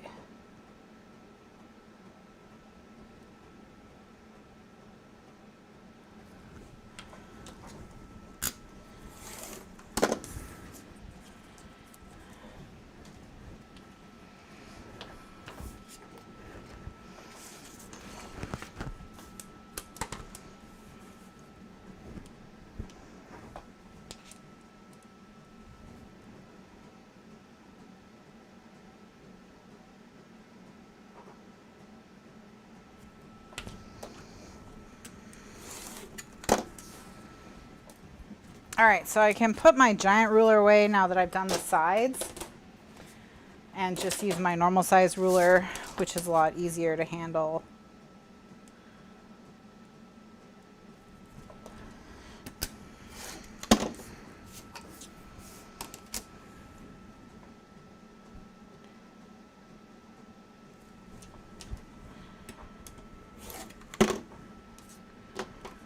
That was not straight.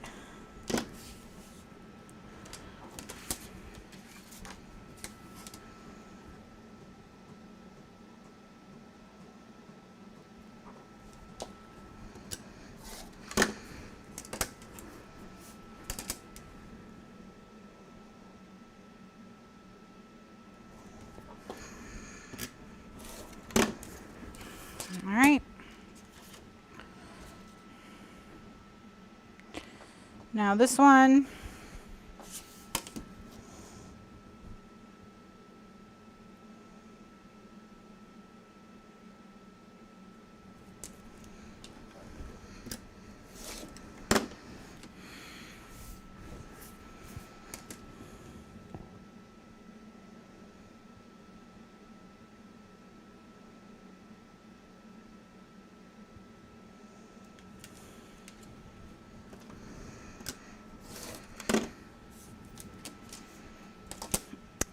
and then because it is hard for me to see this kind of gray on cream, I'm just going to line the edge of this, what's the paper, up with a line on my desk so I can cut it.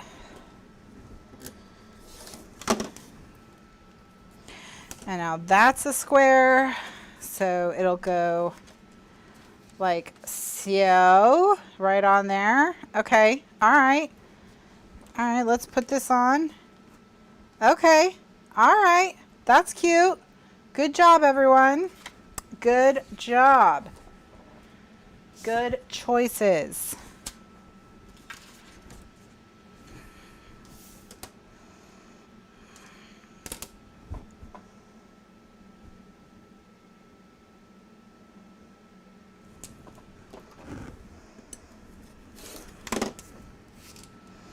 All right, and now this one's cut out.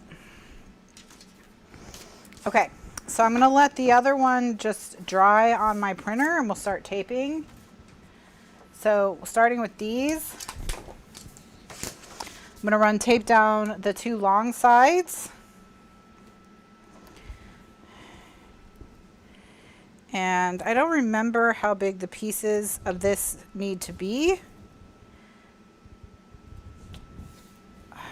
I know the back of the flap is 1 3/4, but I don't know what the other bit is.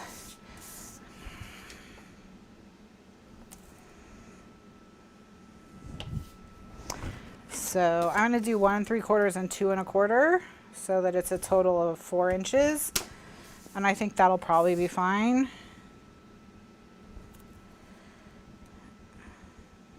And then I can get 3 of them out of this.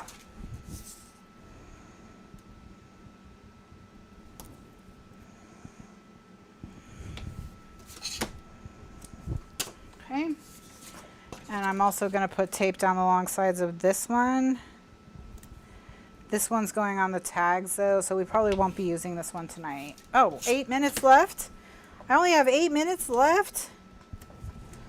Does it seem like the shows are getting, like, the time is going faster on the shows lately?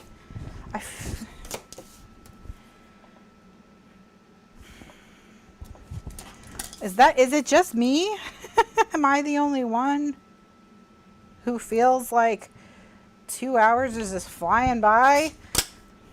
And I jumped right in. You know, we didn't even have announcements, so. I guess we did finish those other pages.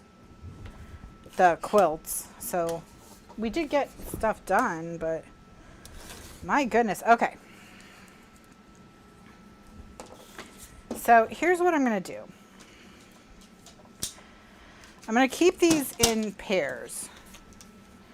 So it is all the prep work. It doesn't help. So I'm going to do 1 3/4. And I put that in a pile here. Then I'm going to flip it around to the bottom and do 2 1/4. And I'm going to put that over here. Then I'm going to tape again. Wait. Yeah. I'm not going to tape again. I'm just going to.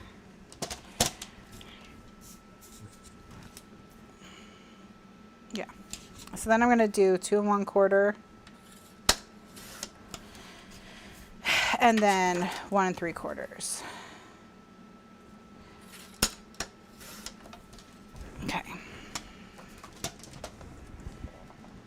And then these two, I'm going to tape.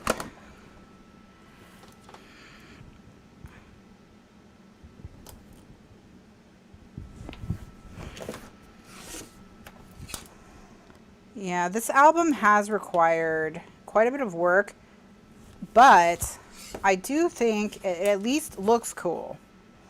So, you know, if you're going to make me really work for it, at least if you can just look cool, then I guess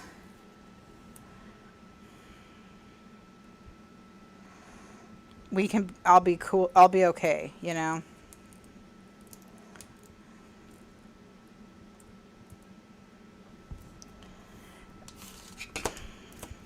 Okay.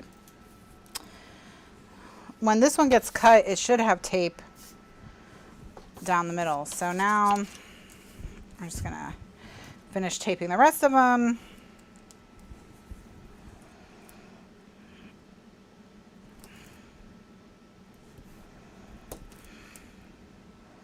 The missing you and the remember look so cool sitting on those dots. I'm super happy with how those turned out.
See, I got that tape right in the right spot. All right. Okay, so let's think about how everyone's getting laid out. So those go like that. And these go like that, these two. So these two go like so. That's gonna go like that. That's gonna go like that. That's gonna go like that. That's gonna go like that. All right.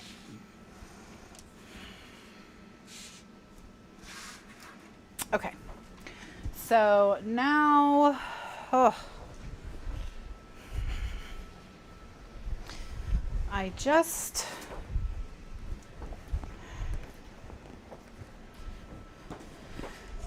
I'm going to try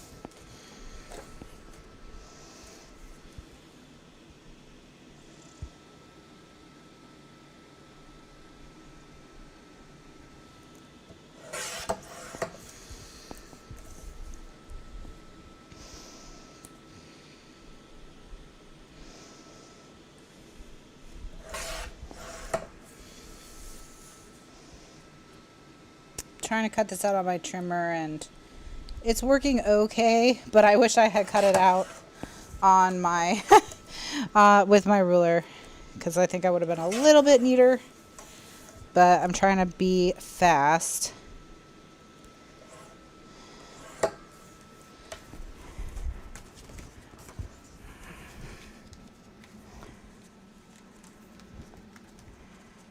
So that's how they're all gonna look.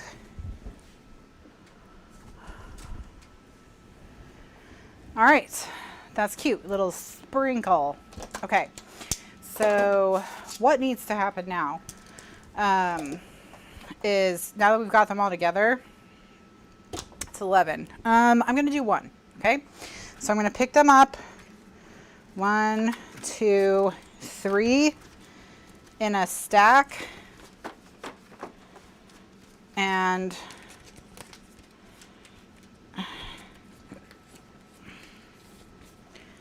get them all like nicely grouped together.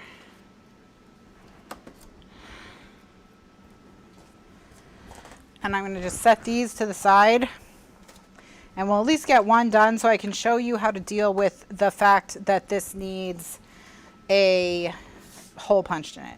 All right, so we're going to go ink around the edges. Ink, ink, ink, ink, ink.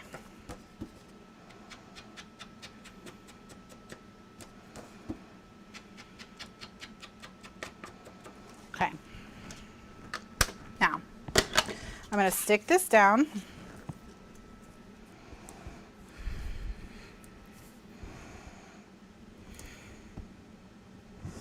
And because it does have something in the middle,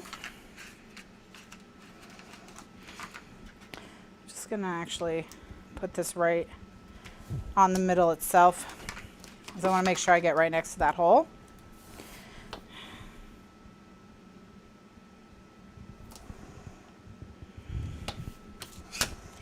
Because what we're going to do is we're going to just punch right through that hole. We're going to punch a hole right through this pattern paper.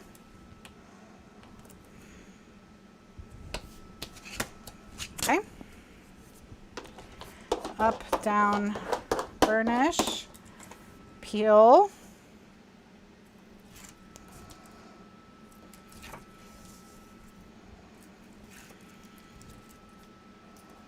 Wait. Before I stick this down, I just realized the pockets have to go this way. I have to turn, right? Because the quilts are on the outside, which means this is on the inside. Nope, I had it right the first time. Let me look at the book.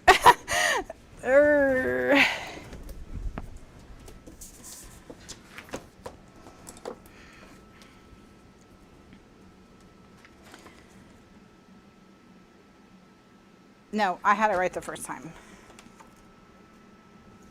Oh my gosh, are you serious?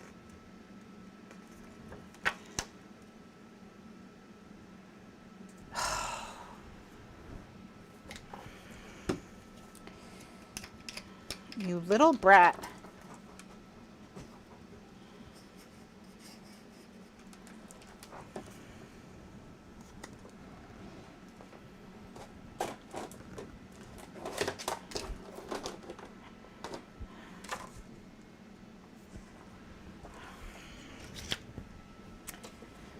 Man, I don't think I'm getting anything stuck. Okay. Really? Oh, no, it's just stuck inside it. Okay. So, all right.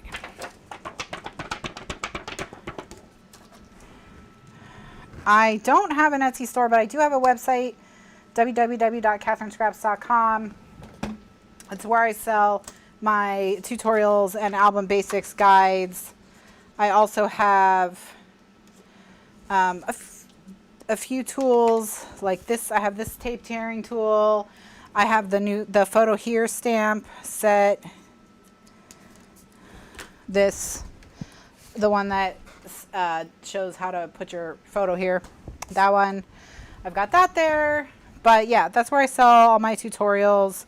You can get membership to the classroom archives on the website as well. And I have everything linked in the video description too. So that'll take you to the right pages on my website, but it's kathrynscraps.com.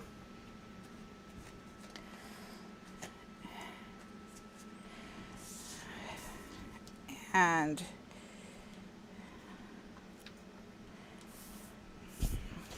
just gotta let the, it's really trying my patience. Thank you.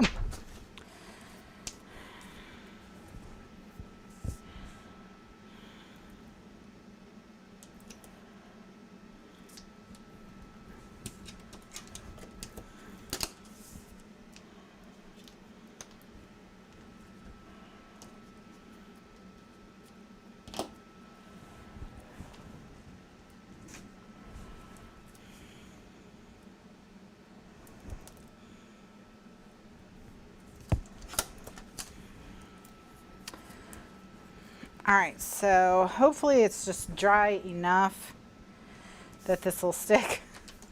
This little piece of glue will not stop sticking to me. Ugh, gross.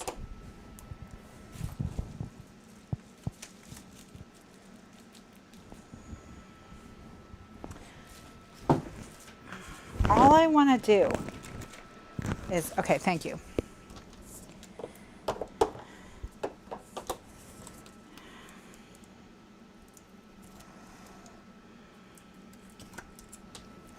All right, so now I'm going to peel this tape, okay? And I've ascertained that this is the correct side, so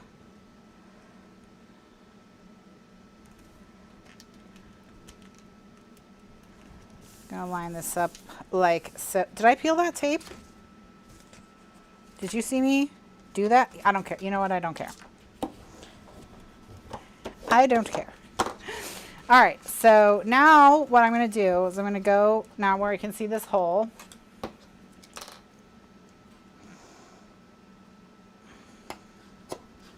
I'm just going to punch straight through it again, okay? Then I'm going to take this and I'm going to leave the tape around the back, okay? And I'm just going to put ATG right in the middle, just a little dab. Then I'm going to take it and stick it to my pants, which you can't see, but just trust that I'm sticking it to my pants and then pulling it back off so that it has some sticky on it. And then I'm just going to put this in place where it looks straight to me. And then, since it's kind of temporarily stuck there, now I'm going to punch the hole again. I'm going to go all the way through to this front piece. And then I can kind of twist this off. All right.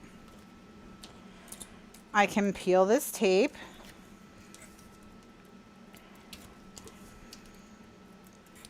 I can stick the other half of my button and string closure. Yes, I peeled the center. Oh, good. Thank goodness. Then I can stick the other half of the button and string closure through the hole. And then set the brad. You want up? Come up. And then all I have to do is just put it back in place. And now what's happened is no brad legs on the back. Okay? No brad legs on the back. So we don't have to worry when we're putting things in and taking things out of the pocket that they're going to get stuck on the legs of the brad, or that we have to cover the legs of the brad up with like tape or paper or something like that. So we're all good now. All right. Let me see if I can get this cat to hop up. Come here. You want to say hi? Come here. Come here and say hi to your friends. Come on. Why are you like this, huh? Why don't you say hi? Why don't you come say hi? Come on. Come up here. Come here. Come here. No. No, come here. Come here and say hi to your friends. I'm trying to get you some cat time, but she's like, no, you come down here. You come down here. It's time for you to lay on the floor and be my emotional support person. Hey, I'm going to pick you up. I'm going to pick you up. I'm going to pick you up. Yeah. Ready?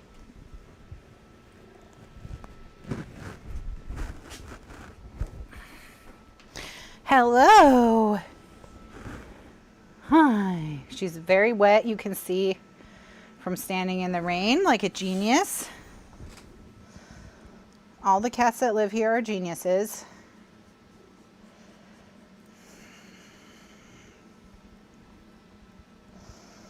Hi.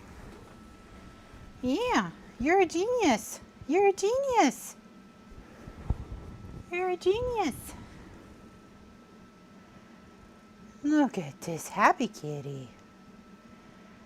So I stream Thursdays at 2 p.m. Eastern USA time and 9 p.m. Eastern USA time. Check the links in the video description to see how you can get access to the archives of past streams, as well as to links to where you can buy a copy of the instructions for this project, which will also get you all of the live instructional videos. There's also a link in the video description for our Facebook group where you can vote on the book of the month that we talk about at the end of every month. What else? I think that's it. I think I'll just pet this cat for a minute, but we're not gonna be doing any more crafting. So everyone have a wonderful weekend. Have a wonderful evening. I will see you next week. Oh, yes, she says, yes, I am a genius. I trained you, didn't I? It's true. It's true. Oh, she's being so nice. You gonna bite me? Yeah, but just a very gentle bite. I got it. She's very sleepy. She's ready for a nap. She's ready for me to settle down and do naps. You gotta look in the camera. Can you look in the camera? Oh, look at that. Look at that beautiful kitty. Look at that. You got a kitty look. You got a kitty look. Yes. Yes, it's a happy kitty. So everyone, I will see you next week for more working on the advanced version of the Quick and Easy Fold Pocket album. I hope you all have a wonderful, safe weekend. Stay cool if you're trying to stay cool. Stay warm if you're trying to stay warm. Stay hydrated no matter where you are. And I will see you next week. Aww.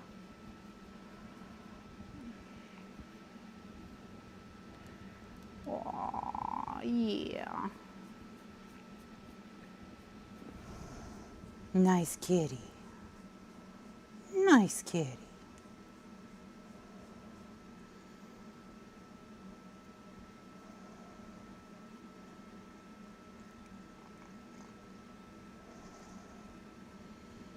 Yeah. All right. Say bye. Say bye, everyone. Fist bump. Yeah. You just want pets and to leave your fur everywhere.